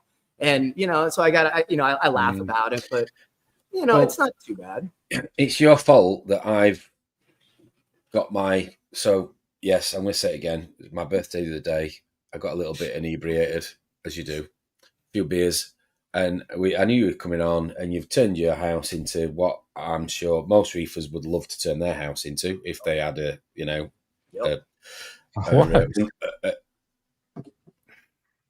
understanding partner, Ronald. I'm not going to say I'm doing it, and she's not watching. I know she won't be watching. She'll be on Netflix. But so the display tank is directly underneath this room. And I'm considering switching this tank to put it there to drill it through into the DT. Considering it. Don't look at me like that, Ronald. Why not? Why not? You only live once. Who knows? I mean, you're saying why not? I just say why. Because it's one less volume of water I have to test. But anyway. But it looks good back there. It looks stabilized. I mean, how much, you know what? Yes, you could, if you want to if you're bored and you want to do it, why not? But, you know, hey, man. But, you know, I would say if you want to go through that, I mean, you're looking at moving the tank over, resetting it back, plumbing to and from. I mean, that's a pretty good amount of work you're going to put into it. And what's the benefit of that? Is running it on. You just don't got to manage two systems. It's a bigger tank, Terrill. It's a bigger tank. That's the benefit. That's true. How dare you? Says the man that's got more tanks than I don't know who. Anyway. Well, you know what? Sometimes if it's working good, why change it over there? Just run through systems and then it's but redundancy. You know what? I'm a big one on redundancy. So like Leonardo, when I was watching when he was on there with you guys, he made a great point is having redundancies of multiple mother colonies and backups on backups on backups. And that's where I see you having the big tank downstairs, that one upstairs is God forbid anything ever happens and you get into a poop show and you're like, I need a system now. You can save some stuff, so. True. I get what you're saying, brother. Yeah. Let's have another look at some of your amazing corals, please. Ooh, yum. What are you here for? Oh, we've done that one.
Wow. Yeah. That really annoys me. Take a bow. That really annoys me. Oh dear! I think we should look at some more of the tanks that you sent me, Terrill. Let's have a look here. You obviously sent me some of the tanks. Where are we? So what we got? Did the first one earlier. Oh, yeah. So that's the same one, isn't it? We talked about earlier. Yep. Yeah. So, right. Let's find you another one. 1 second. What else did you send me in the? Let's have a look. 3. This one. Oh, here we go. Oh, hang on. There we go. Right. So, what we got here then? So that's actually when you walk in our front door and you look to the left. So that's actually everything right behind us. So that's a cool little view we got right there. But yeah, you can see this when you walk in our front door, you literally get tanks all around. So that's what the mailman sees when he hands you a package. You've just took the words out of my mouth. You open the front door, fucking third coffee. You know what I mean? Morning. Yeah. No, afternoon. We're here. We're alive. Ready to go. Do you struggle to get the mailman to fuck off because he's so mesmerized by? Dude, we get people that, because obviously like our house is like one of the only house on the streets. When you drive by, there's a gigantic blue glow coming out of it. So obviously it prompts questions, but everybody asks like, so what are you doing in there? And so we explain it and they can't grasp it until you walk them in here and you're like, this is what we mean. And then it's just like the look comes over them, like they don't know this stuff exists. So they're just they're disappointed because they thought it was a weed farm. I was going to say, Terrill answers the door with his pipe hanging out of his mouth. So I know what he's doing. Good day. I laugh. We actually have like law enforcement, some of them in the hobby that come by, and one of the federal agents, I was like, has my name ever popped up on a list anywhere? And he's like, nah, I haven't seen it yet. I'm like, yet, right? But no, he was laughing at it. He's like, no, he goes, usually like you could see that they're running that stuff at night. So obviously these lights aren't on at night all day. So, but who knows? Maybe one day I'll get a knock at the door and they'll be peeking in. What's your favorite place to hang out in the house? Oh man, I'd say in the living room on the couch, because you get the view of the LPS tank, and then you could see the back view of the SPS tank, and so you're just kind of surrounded by it. But we're kind of surrounded by tanks everywhere now. I got my wife's tank over here, so you can see this whole system. You can sit in the living room, and everywhere you are in the house, you can see like 2 or 3 tanks. Yeah, which one's this one then? That's her tank right here. That's her tank. That's Lindsay's tank. Yep. Okay. Ooh. So she went Acans, Ghanies, Alvies, got a little hammer garden in there and some chalices, and she's about to start throwing in some acanthos to dot the bottom. You see when somebody says, I've got a few Acans, I mean, that's a lot of Acans. Yeah. You should see the other tank too. We got we went Acan crazy. My wife wanted to be self-proclaimed Acan queen. So we've gone on a gigantic Acan collecting spree, and as well as last year we came across a stunning aquacultured Aussie Acan collection that we absorbed from another hobbyist, and that kind of prompted us to like, all right, we got to start farming them in the right way. So we have an amazing collection of them now. But yeah, would you believe that tank is 3 months old? Wow. It's that beautiful. She's got an amazing taste in corals. Shame about her taste in men, but you can't win them all. I must admit, I'm a massive fan of chalices, and there's some awesome chalices down there as well. Oh man, we've come across some really nice ones across the years. So like I said, we have a few in this tank, a few backup mothers, and then some in the other tanks. Some beautiful rainbow chalices that we've had for like good 5-6 years. We've grown out from tiny frags. And actually, I see Graham said that water flow looks strong. Believe it or not, we don't have any power heads in that tank. It's only the two returns with random flow generators. I'm assuming he's meaning your frag tank. Maybe. Those are cranking back there. A couple of similar questions. Well, similar related questions for you. Timothy's asking, what lights are you using? Reef breeder Meridians, and we're slowly phasing our Radion Gen 4s out, but we're moving everything over onto Reef breeder Meridians. Reef breeder Meridians. That's Dong's favorite as well, isn't it? It is. They're nice lights. I've been really impressed with them. We got our hands on them earlier this year, and I got one tester light. I ran it over a frag tank, was super stoked with it, and then I started running them. I put all my SPS tanks over them, and now we're trying to get our last LPS tanks over them. And that is our 400-gallon LPS display that's sitting in our kitchen. In your kitchen while you're having your 7th pint of coffee. 400-gallon tank in the kitchen. So you see the kitchen right behind, and then this is from like the couch side, where basically you just get to sit on there and you get that wonderful view, and you see the garage in the backhand corner with the grow out system in there. Oh, you've got a Bourbonius in there. Oh yeah. Yeah, he's a big one, man. He's probably a good like 3-4 inches long. He's good size. Do you know what? I love a Bourbonius, and I think they're the most beautiful fish going. I'd never realised they grew so big. They're like a 10-inch fish, correct me if I'm wrong. They're a big fish. I mean that, like I said, that dude's probably a good, 4 inches long at the very least. So again, I guess they live. I was talking with my LFS, my buddy, who's saying they do pretty good in solitaire in your tanks like that. So I haven't bothered to put any more with him. Just leave him by himself. Yeah, awesome. Wow. But yeah, we went Acan crazy on that one too. So Acans, Ghanies, Scullies, chalices, same thing. There's that's the kitchen side. So when you're looking into our living room, what's the size of that rainbow chalice? Or jelly bean? Jelly bean, jelly bean, yeah. Dude, I got that one like 6 years ago. I grew it out from a fingernail size frag, and I've been able to propagate the same pattern. So actually, that one's kind of cool. I usually tell people you can actually frag an entirely blue side of that, an entirely red side of it, plant them back together, and they'll actually fuse back together and create that red to blue. So what it'll do is when they meet up, again, it'll create a green boundary. And then over a period of the next few weeks, the green boundary disappears and then it melts right back together. So I can continue to propagate halves out. I always find out with those, when they're growing, you always get the green boundary right on the periphery, or right on the edge, and it goes. But a lot of people buy it for that green, and it's like, it's not going to be there. Not going to stay. Yep. Yeah. Yep. So which one's this one then, Terrill? So this is our grow out system in the garage. So we in that whole system, I have my left side, which is the LPS tubs, the center, which is this tank, and then my right side, which is a 300-gallon deep dimension and a low boy. So this is the long view down on the 350-gallon in the center. I got 2 pan arrays in the back that I run on different modes, so they run on modes. Nice. I got to say this: it was money to spend, but I was looking for a pump that was going to be, bigger in those 8-foot long tanks. And those, they're nice pumps.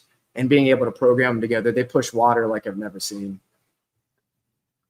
Are they all on like PVC pipes, or is that a rock structure? No, so for the are you talking about in the center back there? That's actually soft tubing. So that's soft tubing that goes straight down to the sump for the drains. I mean, all the actual colonies. What are they growing on? Are they on? So some I got on 3 or 4 inch plates, and then I made bases for some with PVC. So that's like it's a 1/2 inch or a 1/4 inch PVC. And then I basically make a little base with frag plugs, and then I put the PVC and then put the coral on top of it. That way, I actually got that from Signature Corals out there. So the way when I was looking at one of his old videos on his system, you could see where on the outsides he kind of builds it up towards the center, but he has them all in PVC rows. So I was trying to deal with flow issues, and that actually created the ability where all that flow gets in between and really cleans everything out. Yeah, I can see it from this angle now in this video. They're all, but when you looked at it from that sort of angle across the whole reef, you couldn't even tell it was on pipes. It looked like a whole just encrusted rockscape. Yep. So that's helped out dramatically. And so we got them on plates, or we started putting them on aquadomes. So it's like a little little dome that it basically just allows the coral to base out and down rather than taking up that space outward. So it's still like if you would flatten that little dome out, it would be like a 2 or 3 inch dome, but it takes up a little less space, and it allows it to hopefully shoot some branches out from the side. And you can move it, and it's not encrusted onto rock and all the rest of it. Yes, correct. So yeah, this has been the project. I mean, this thing's gone through multiple iterations over the years too. When the garage started, it was literally one blue tub, I think 1 or 2 tanks on the side, and then a horse trough for a sump. So that it started off real ghetto, and then we've, reiteration, upgraded it over the years, repiped everything, new sumps, new pumps, new lights, redid all the electric in there. I mean, we've gone through a lot of work, and it's just all learning as a hobbyist because, electrical issues and, heat management. And then, it's just all those little things, when I'm popping circuits left and right, and then I'm having to, replace my roof or, all those little things that happen over time that help out with different things that support this, Mm-hmm. A little bit more coral palm before we go on to another question for you. There you go.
Wow.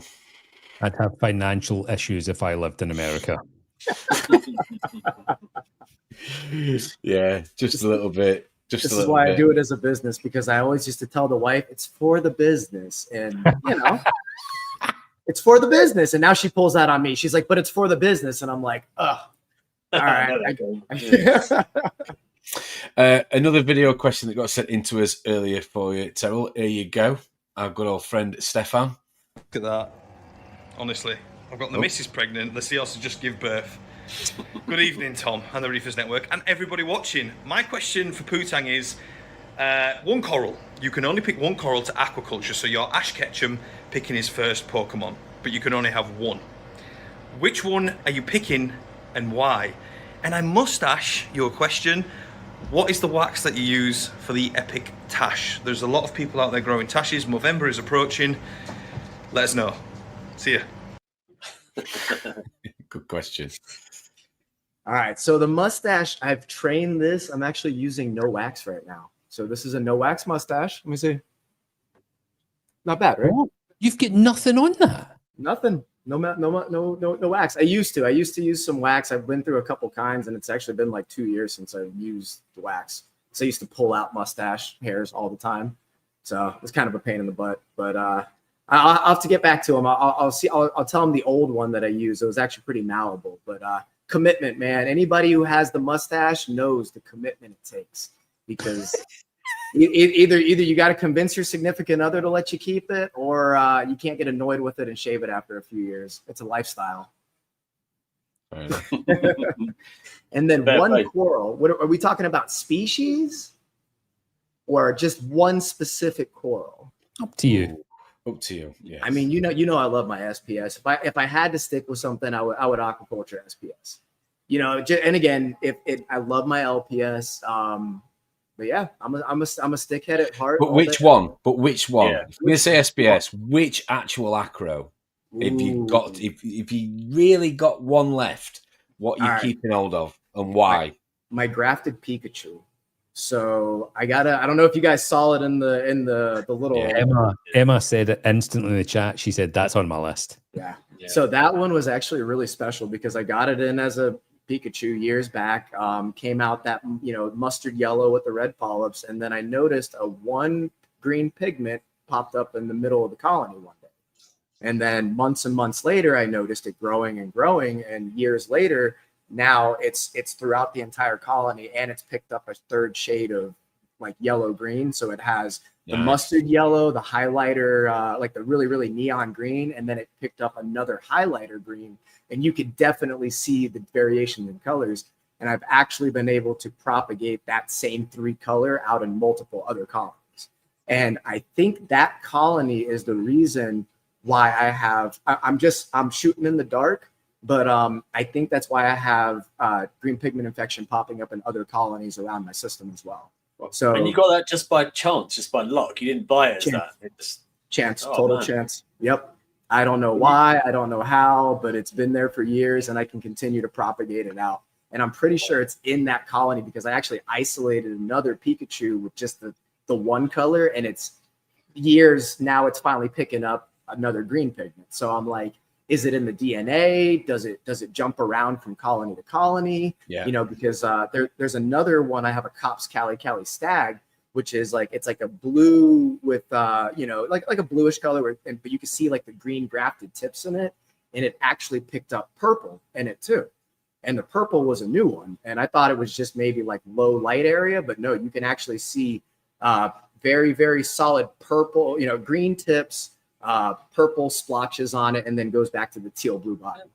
There is some school of thought on this. I think it's backed up by the science that some of those pigment changes are a bacterial infection or a viral infection based thing that just creates that different look. And people are now experimenting with like literally inoculating other colonies with tissues from one or the other. Not to say that's a bad bacteria or anything like that. It's just that it's caused by a virus or a bacteria, and that's the side effect. And mate, how good is that for like the ornamental world? Like, it's amazing. Yeah. I mean, you get one-off unique stuff, and then again, this kind of brings us into the forefront of what we're doing in the hobby. Is like we get to play with this kind of stuff and experiment a little bit, and then hey, maybe some of this knowledge might eventually help down the road. I mean, obviously we're breeding elk horns with stag horns and trying to plant them in different parts of the world. So, you know, who knows? Who knows where we go with this? So you said earlier that you don't venture out of the house or travel or go on holiday if you could afford to go on holiday, due to obviously what's literally sat behind you. So what is your disaster mitigation? What happens if things go wrong? What's the backup plan? So being in Florida, hurricanes are our big one. So, you know, just having the hurricane mitigation. So we decided to go for power as a 20 kilowatt diesel generator that is hooked up to the house on a transfer switch. So that way, worst case, and my idea was going with the diesel generators. Living in Florida, I've never had any issues getting diesel in a hurricane. Gas stations run out of gas. They never run out of diesel. Obviously, you know, you're looking at power for gas stations. If you can't gas up, you know, at a gas station, diesel or gas ain't gonna fill. But I have a 100-gallon fuel transfer tank in the bed of my truck. That way I can fill that up at the beginning of hurricane season. If we get a hurricane, I can basically can continue to fill up the generator out of that. And I think I got about a week's worth of gas to run the entire house, AC, everything, you know, at 100%. And then worst case scenario, if a week goes by and we still don't have, you know, I'm running out of gas, I can go sit in a line somewhere and I can be assured that nobody's going to be sitting there with a diesel truck, you know, very few.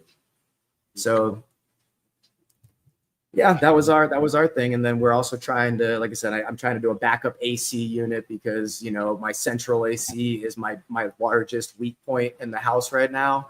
So just last night I had, you know, the drain got plugged and it flipped the safety guard for the central AC, and my AC shut off last night. So I'm going to bed. It's 1-2 o'clock in the morning and I'm turning down my AC and I'm like, it's not getting colder. So of course I'm outside and I'm figuring it out, and I was able to get it turned on within 5 minutes. But it's always trying to figure out, like, what's my weak point, correct my weak point, and then let me reassess and go find my next weak point, because last thing I want to do is lose all this to that. So you're going to bed at 2 o'clock in the morning?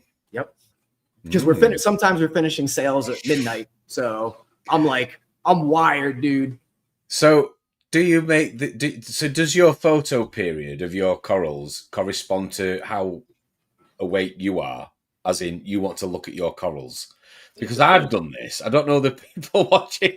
When I get home from work, I want to see my tank. I don't want it to be obviously switched off. So I'm gonna lay one on you guys. The system behind me, actually, the systems all in the house run from 6 a.m. to 1 a.m.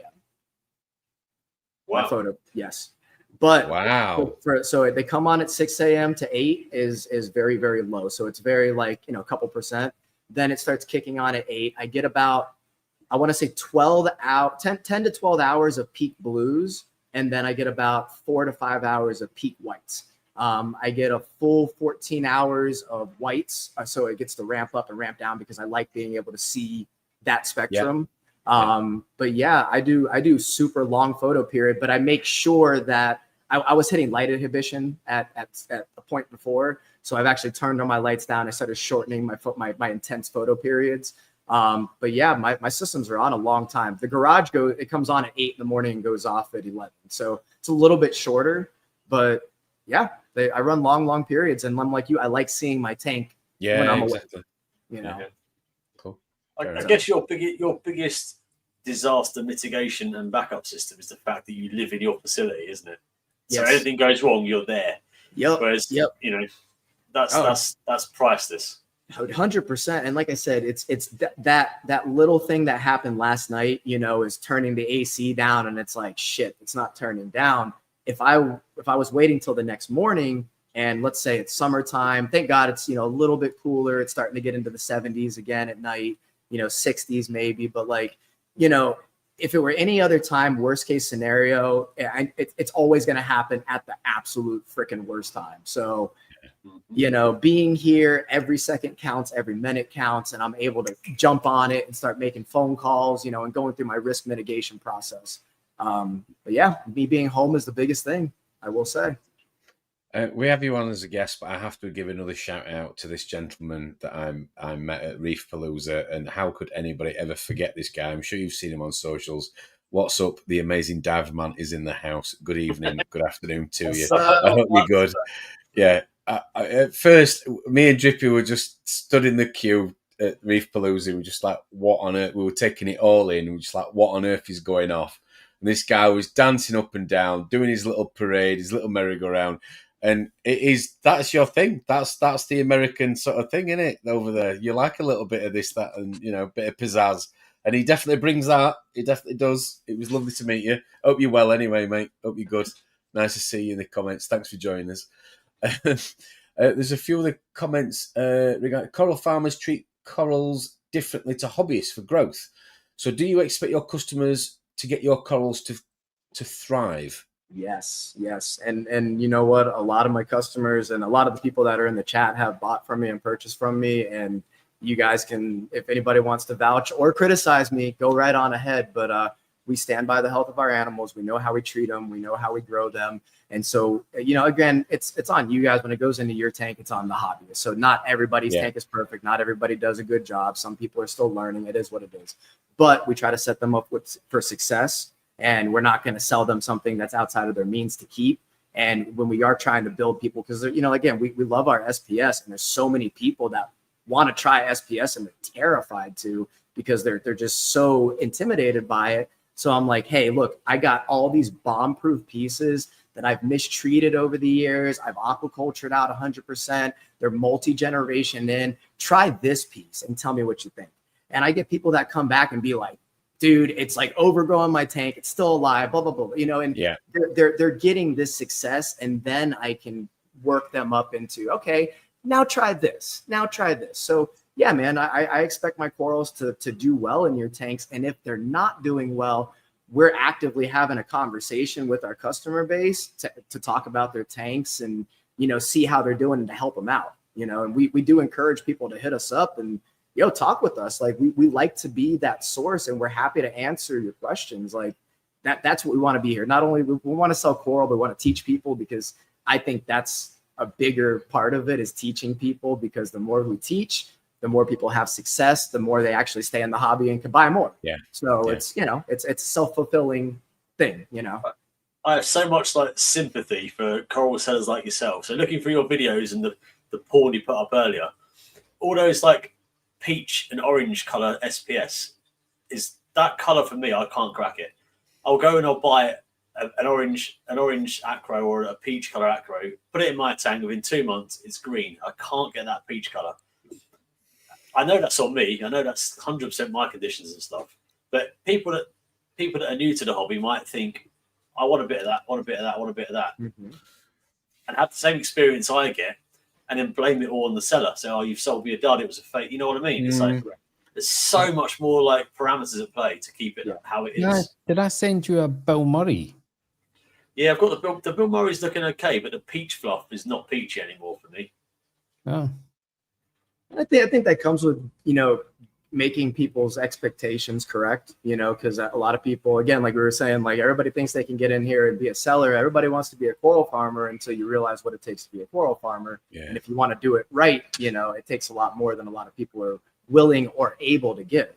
But, it's you gotta temper people's expectations and tell them, hey, don't try to be me right off the bat. You got to realize, I've been in the hobby for 8 years and been in business for about 4 years, but I fast tracked myself with a lot of fuck ups. And I'm going to use the word, I fucked up a lot. If I could tell you guys how much stuff I killed, how many times I bombed tanks out, and it's a learning process, but you can't get in there and expect it to everybody wants that instant gratification. And I think we're in that time period where everybody just wants, give me a pretty tank, and exactly. It's that Instagram world, definitely, for sure. Dude, for sure. Instagram's great, but it's terrible for that same sense, because again, you give everybody it sets a false expectation for reefers, especially new ones. And then not to mention, people can hide behind a camera, and you can change so many things in pictures, and you can present it in so many different ways, which I want to present it as honest and, true to spec as what you're going to see in person is what you're going to actually get. And you're not going to be like, I bought this and I got something totally different. You want repeat business, surely. You want people to come back to you. That's the only way they're going to do. Yeah. Well, if it looks like it did on the website, Well, I've noticed there's a different clientele. Some people care, and then some people don't.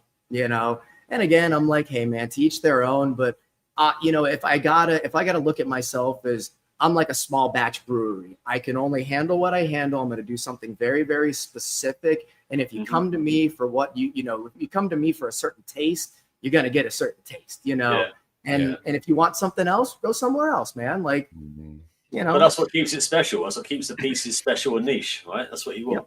Yep. Ron asked you earlier, Terrill, about pests and stuff coming in. Where does it come from? Where does your, I'm going to ask you two questions here. So where does it come from? And currently, how many different species or titles of acro have you got?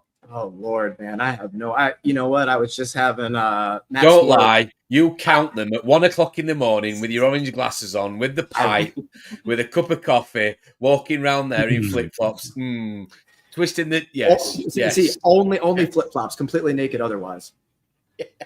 Well, I'm disappointed otherwise.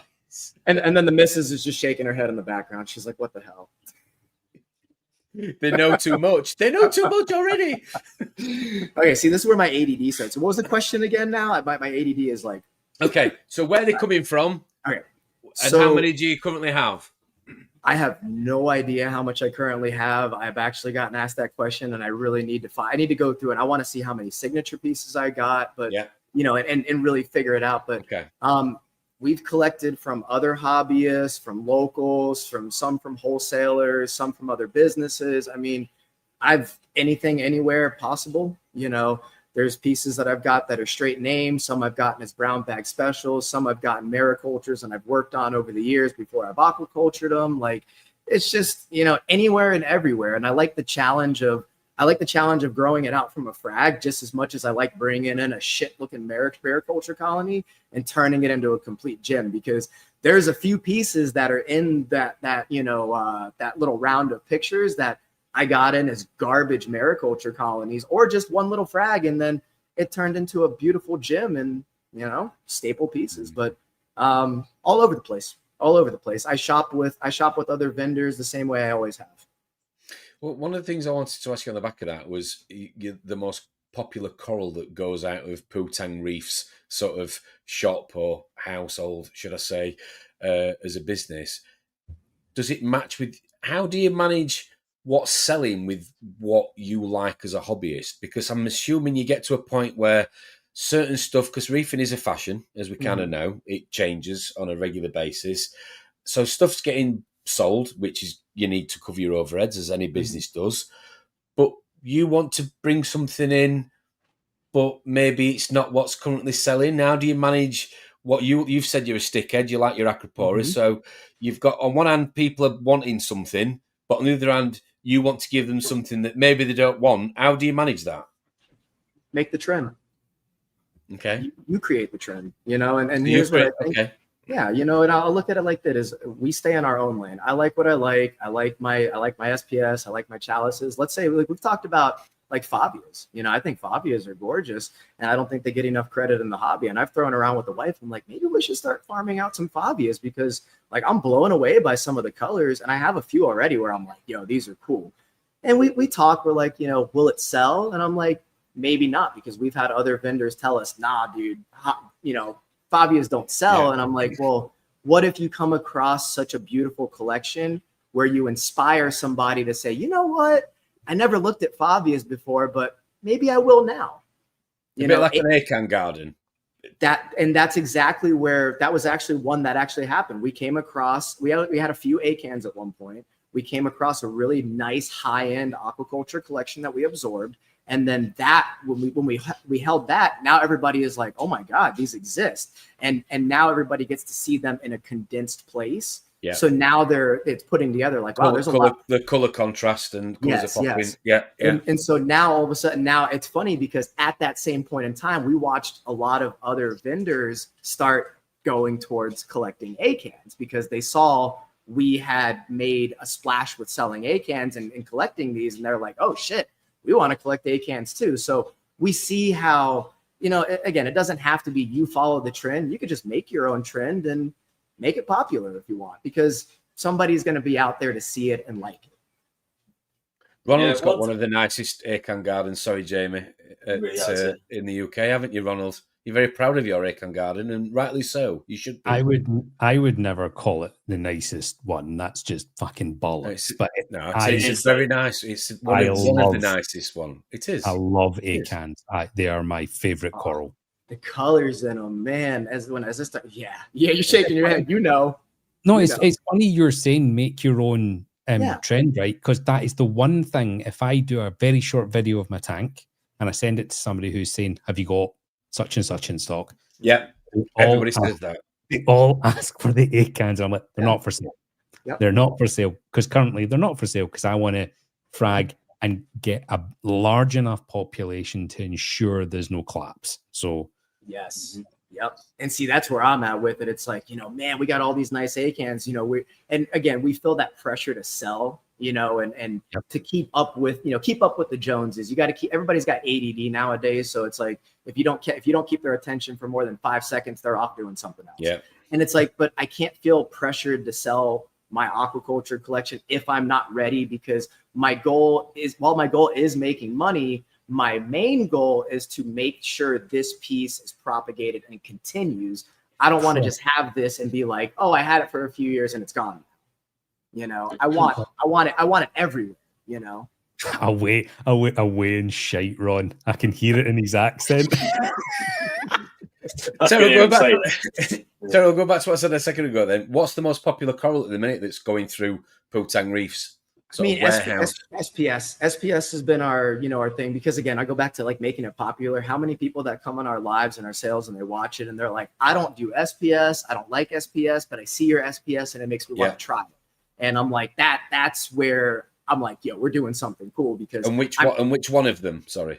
Oh, I mean, you know what? It's all of them, because you know I think it's me showing the gardens. Like when you can finally show the varieties, it opens people's eyes up to like, it's like seeing like different colors of candy all over the place. Or like, you know, I always say like I get off on that because like, you know, in my head where it's like as a kid, you used to look at kaleidoscopes and you see like all the pretty colors. Like that's that point in my brain that like all the colors hit. And I can only imagine if I have OCD and I like seeing blue on this, and like all these pretty colors lined up, I can only imagine that somebody else is going to look at that. And if it feels right to them, it all makes sense and it's put together nicely, then they're like, they appreciate it more, you know? And again, like when you come in and you see this, a lot of people that don't know it, they can be overwhelmed by it. And people that do know it can still be overwhelmed by it. So it's like, thing that drives me nuts is like when I do displays, but like, or even at frag shows, when I see corals of all different types all over the place, it kind of like makes me cringe a little bit because it overwhelms me and I can't appreciate what these groups of things are. You know what I mean? Mm-hmm. And, you know, so if it's like zoas are mixed with fabias and a chalice here, and then you got all this shit mixed in, or like 10, 20, 30 types of zoas and they're all dotted in, you know, it's too much, you know? And the same thing when I give people the opportunity to look at gardens, now they can focus on an area this big and they can see 50 varieties, and now they're like, oh, you know, versus you see one and it's like, meh, you see another one and meh. But now when you see 10 of them together, 10 mess create a, oh, okay, you know, that's pretty nice. Boing. Yeah, boing. Joseph, evening, Joseph. Thanks for joining us, or afternoon, sorry. Mrs. Putang, I found an acan I think you need in yours tank. There you go. Do you get a lot of that? Do you get a lot of people coming forward with the coral, maybe saying, do you want a piece of this? Have you got this? Do you want to swap it? Some people do swaps. Some of our higher, like our really high end collectors, where they'll start trading pieces out with us. And again, like for us, we have like every bit of space in here is like so important. So we can only bring in what we can, you know, the best of the best. So yeah, we get a few people that do it, but I think a lot of it is like, again, we want the 1% of things that, you know, we want the creme de la creme. And you know, not a lot of people are going to straight up offer creme de la creme. And if they want creme de la creme, they're going to ask for money for it. And we compensate, like we'll pay for it. But, you know, it's still, there's a few people you'll find that still do good trades, and they really like, they're community based more than like, you know, money. So we had a, we, Go on, Jamie. Go on. We had like I suppose a competitor of yours, Tang, Terrill Gardens, come over to Coral Freaks last year, and there was a comment in the room about oh, crappy little corals like, you know, pulsing xenia no one cares about, and he was like, whoa, stop there. Terrill Gardens was built on pulsing xenia. Yep. That staple coral is what sort of he sells the most of. It's the highest revenue spinner and all that sort of stuff. What's that sort of baseline coral for you? Do you have one of those? Is there a coral that built Putang? Or do you specialize in literally just the lowest, the less frequency sales of higher end stuff? We got the range. We got the range. We got the stuff that we can trim tons of and sell for cheap. And then we got the, you know, the range, the mid end, and then we got the absolute high end where it's the best of the best. So we try to, obviously, like being small batch, I want to cater more towards the high end because, you know, it's, again, you know, if you're talking straight business, you want to go where the money is. And if you want, like, man, when you walk into some of these houses, like, don't get me wrong, everybody is important to me, whether it be the smallest reefer or the biggest reefer. But let's be real, when you're talking business, when you walk into a multi-billion-dollar house and dude's like, I'm going to give you $10,000 and just have fun and make me whatever, you're like, oh, that was really easy, you know? And those, like, that's the kind of clientele sometimes where you're like, all right, that really makes a good amount of it. But then it's like, you got your bulk customer base where it's like, I never want to forget about those people because I'm those people. Yeah. You know, I still do that. So it's like, I don't want to leave everybody out, but I'm also not selling crap. Like, you know, what is it? Somebody said, you can't come to a Ferrari dealership looking for a Hyundai. You know, it's, you know, you gotta kind of, you know, if you want $10 frags, if you want chop shop, there's a dime a dozen out there that are going to do it for you. But if you want a little bit higher quality, a little bit more honesty, you know, a better quality animal and a better overall experience, come to us. You might pay a little bit more, but your tank is worth that. And everybody wants to save a buck until it bites them in the ass, you know? Yeah. Terrill, I've got to ask, Mr. and Mrs. Putang, where did you meet? How did it happen? So I'm interested. We actually, so we used to play volleyball together, and then we've actually ran into each other at different points in time around town. And then we actually ended up talking online a year afterwards. And then it kind of got put together like, oh shit, I remember you. Like, we used to do this. And so, yeah, that's kind of where it was, like, you know. And how did the introduction of reefing in your relationship? How did that discussion? Come on, talk to us. So Be honest. I had gloves off. One tank. I had one tank when we first got together, and I will say, God bless her. She has supported me in my crazy bullshit the entire way through, because I used to have a big wall there, and that's for that system. And like I started adding tanks, and then I knocked the whole wall out, and I damn near gave her a heart attack because it was like a fucking mess in here. And she has stayed with me through the entire thing and did not end up in a mental hospital either.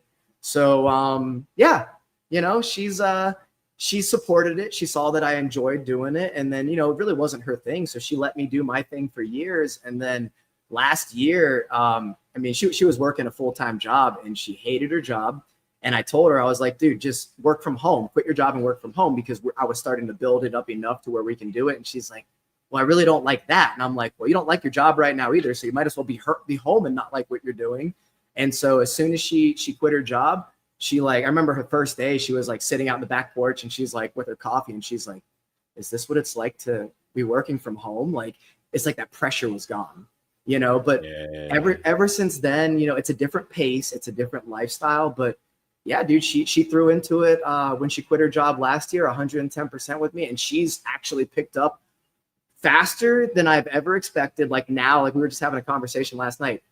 She's like, she came to a realization. She's like, oh my God, I know stuff. Like, I actually grasp this hobby, you know? And I'm like, yes, you know, it's that when you finally clicks in your mind, like, I can actually keep up in the conversation and know you said earlier that she's got a tank, the air can tank that we saw earlier.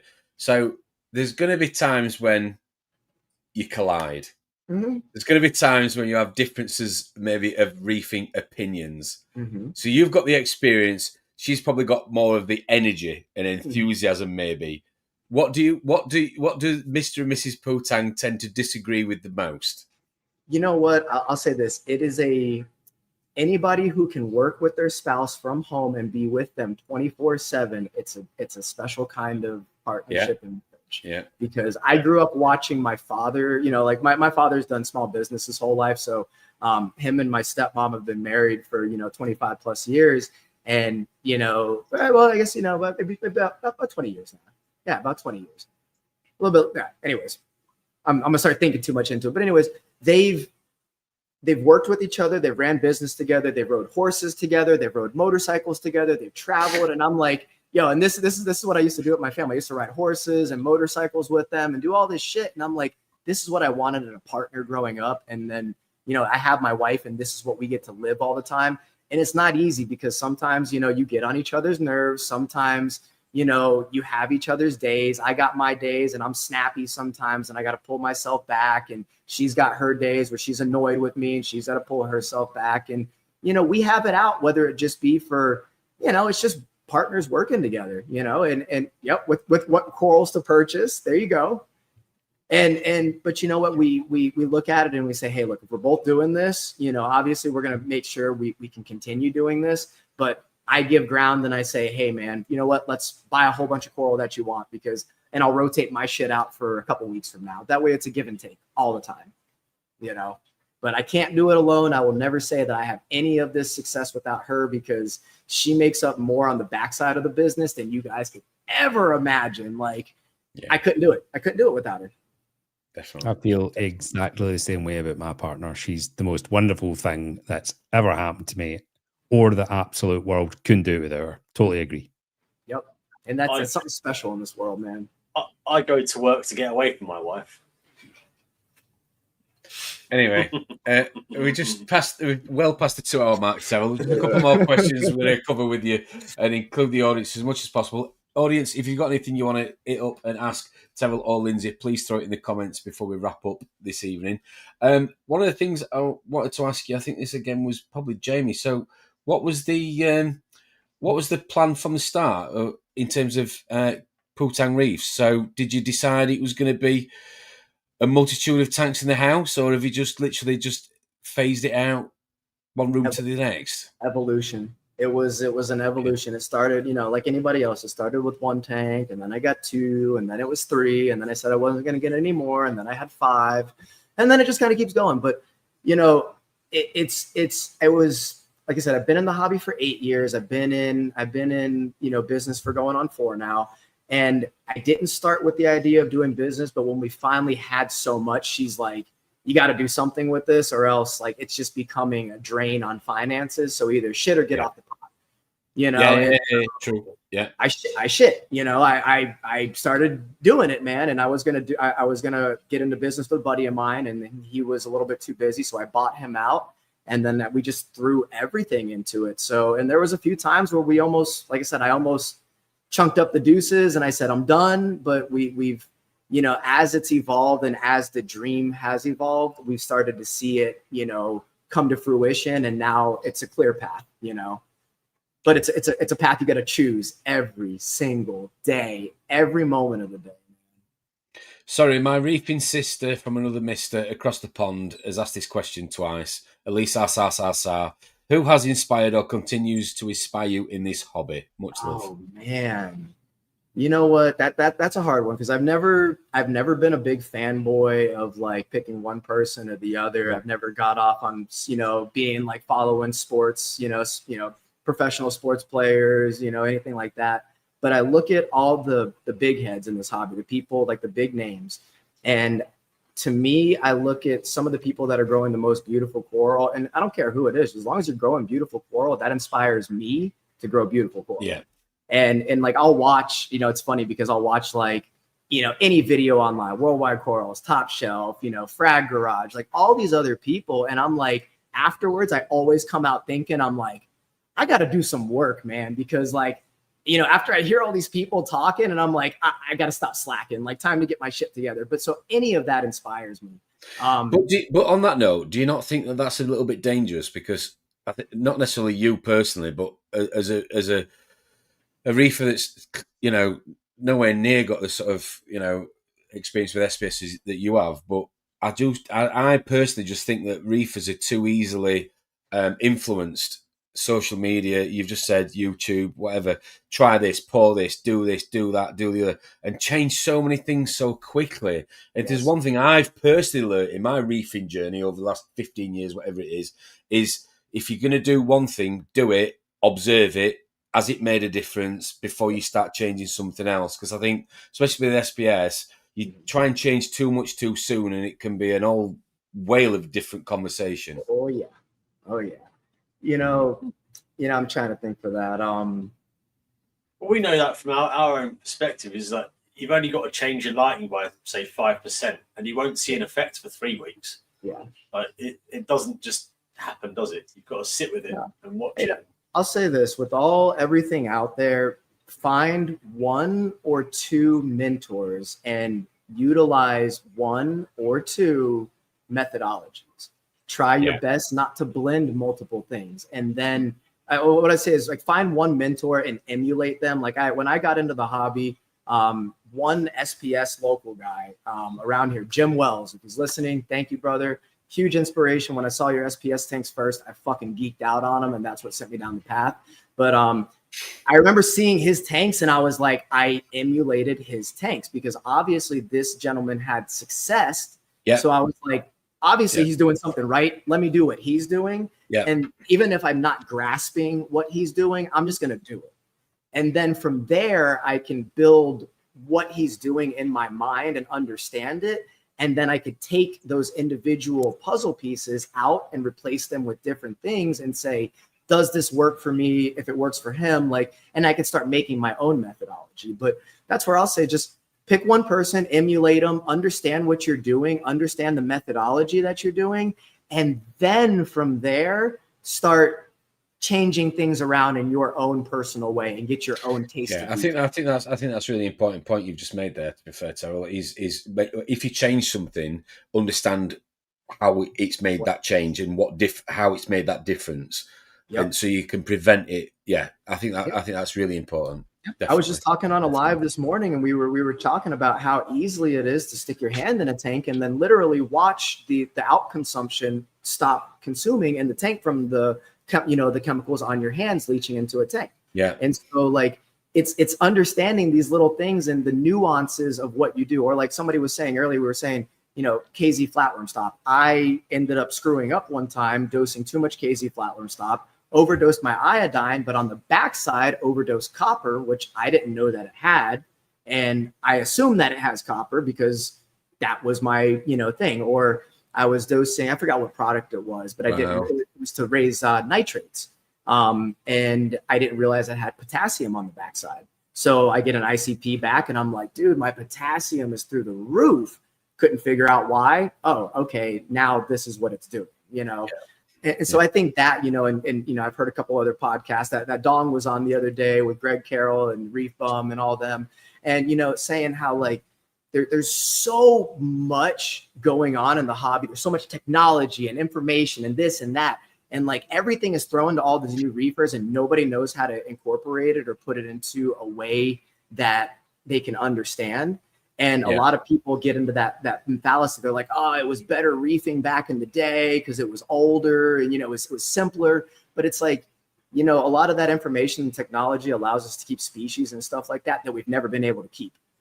So 20 years ago, you weren't keeping SPS like this, but now you can, But also 20 years ago, there was less things that would, I suppose, influence you to do things differently.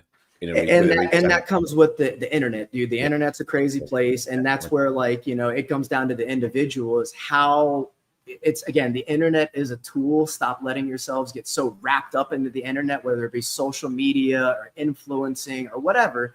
use the internet as a tool and use the community as a tool for the information, and stop getting caught in the rabbit hole of keeping up with the Joneses.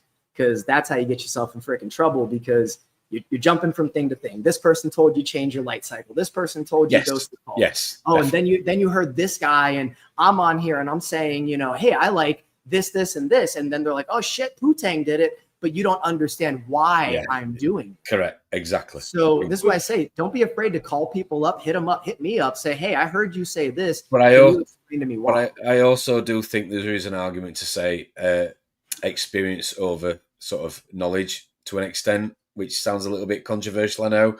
But you can read a book, but knowing how to apply that knowledge that you've just read and making the mistakes and making having the successes, that is what makes you overall a seasoned reefer. Knowing that if you keep doing this or you stop doing that, you're gonna have a what effect that's gonna make. I think we all have to go through that as reefers, good and bad, to come out the other end. Persistence, keep learning. Question for you from Stephen Owen. Tang, do you feed your corals and do you feed the LPS different to your SPS tanks? No. What I'll do is either I'll use like a mix sometimes. So PNS, propyl non-sulfuric bacteria. So I'll do a little bit of feeding with that. So I'll do like a half cup. I'll put frozen mysis in there, Rod's food, which is a mix of other stuff. And then sometimes I'll either drop Benapets in, so Benareef powder. It's the powdered particulate food, or if I'll add a little bit of Reefroids if I want to raise my phosphates. But my normal habit is I've gone from tank to tank. I'll make a cup throughout the day and I'll feed 2 or 3, 1, 2, 3 times a day, and just let it broadcast feed. I don't spot feed on anything. I've started to just go multiple times a day, like every 30 minutes or an hour. I'll dab a little bit in the tank so I can maybe promote a more continuous feeding process. But that's basically, I don't feed. I just kind of make one concoction and then use all the tanks with it. Or if I need to raise one tank or the other, I'll make a separate concoction and feed that tank, Reefroids to bring it up, for instance. Cool. Fair enough. Ron looks like that guy that's driving everybody home at the house party that's ready to go to bed. Who's not drinking. You're right there. So I'm going to wrap. I am listening, Tom. It's called listening. Oh, bless you. You do look tired though as well. I'm going to wrap us up. I'm going to wrap us up there though. We're well past the 2 hour mark, into 2.5 hours. Terrill, I don't know where to start, mate. Thanks for sharing. Thanks for caring. Thanks for giving your time. The pictures, the videos, answering the questions for the viewers in the comments, as always. Will you come on to our Reefers Network guest versus guest Big Fat Quiz of the Year Christmas special? I would be insulted if I wasn't invited on this, Tom. You know this. So I better be back. Perfect. Good man. Okay. Love it, man. I will be in touch with you before then. But Ronald, thank you very much. Emotional as ever. Yes, thank you. It's been lovely. But thanks ever so much for your Reefing News segment. It was great to have it back. Jamie, nice to see you again. Happy Friday to you as well. And Terrill, love to you and Lyndsey, as always. I will be back on Sunday with Mr. Paul Hughes from AAC. We are going to be having a catch-up about his recent journey to Germany and his recent trip to Tidal Gardens, ironically. Along with a little bit of a recap of what's going to be happening this time next week / next Saturday at Coral Freaks 2025. So it will be really good to touch up with Paul on Sunday. So I hope you can join us on the Reefing Network Sunday at 10 o'clock. That's 10 o'clock UK time. Don't expect you Americans to be setting your alarm at 5 o'clock. It's a little bit early for you. But no, you may want to watch us on catch up. But thank you ever so much for those of you that are tuned in this evening. Enjoy what's left of your Friday, wherever you are in the world. And have an amazing weekend. Terrill, Lyndsey, love to you both. Jamie, Ron, see you soon. Take care for now. See you next week.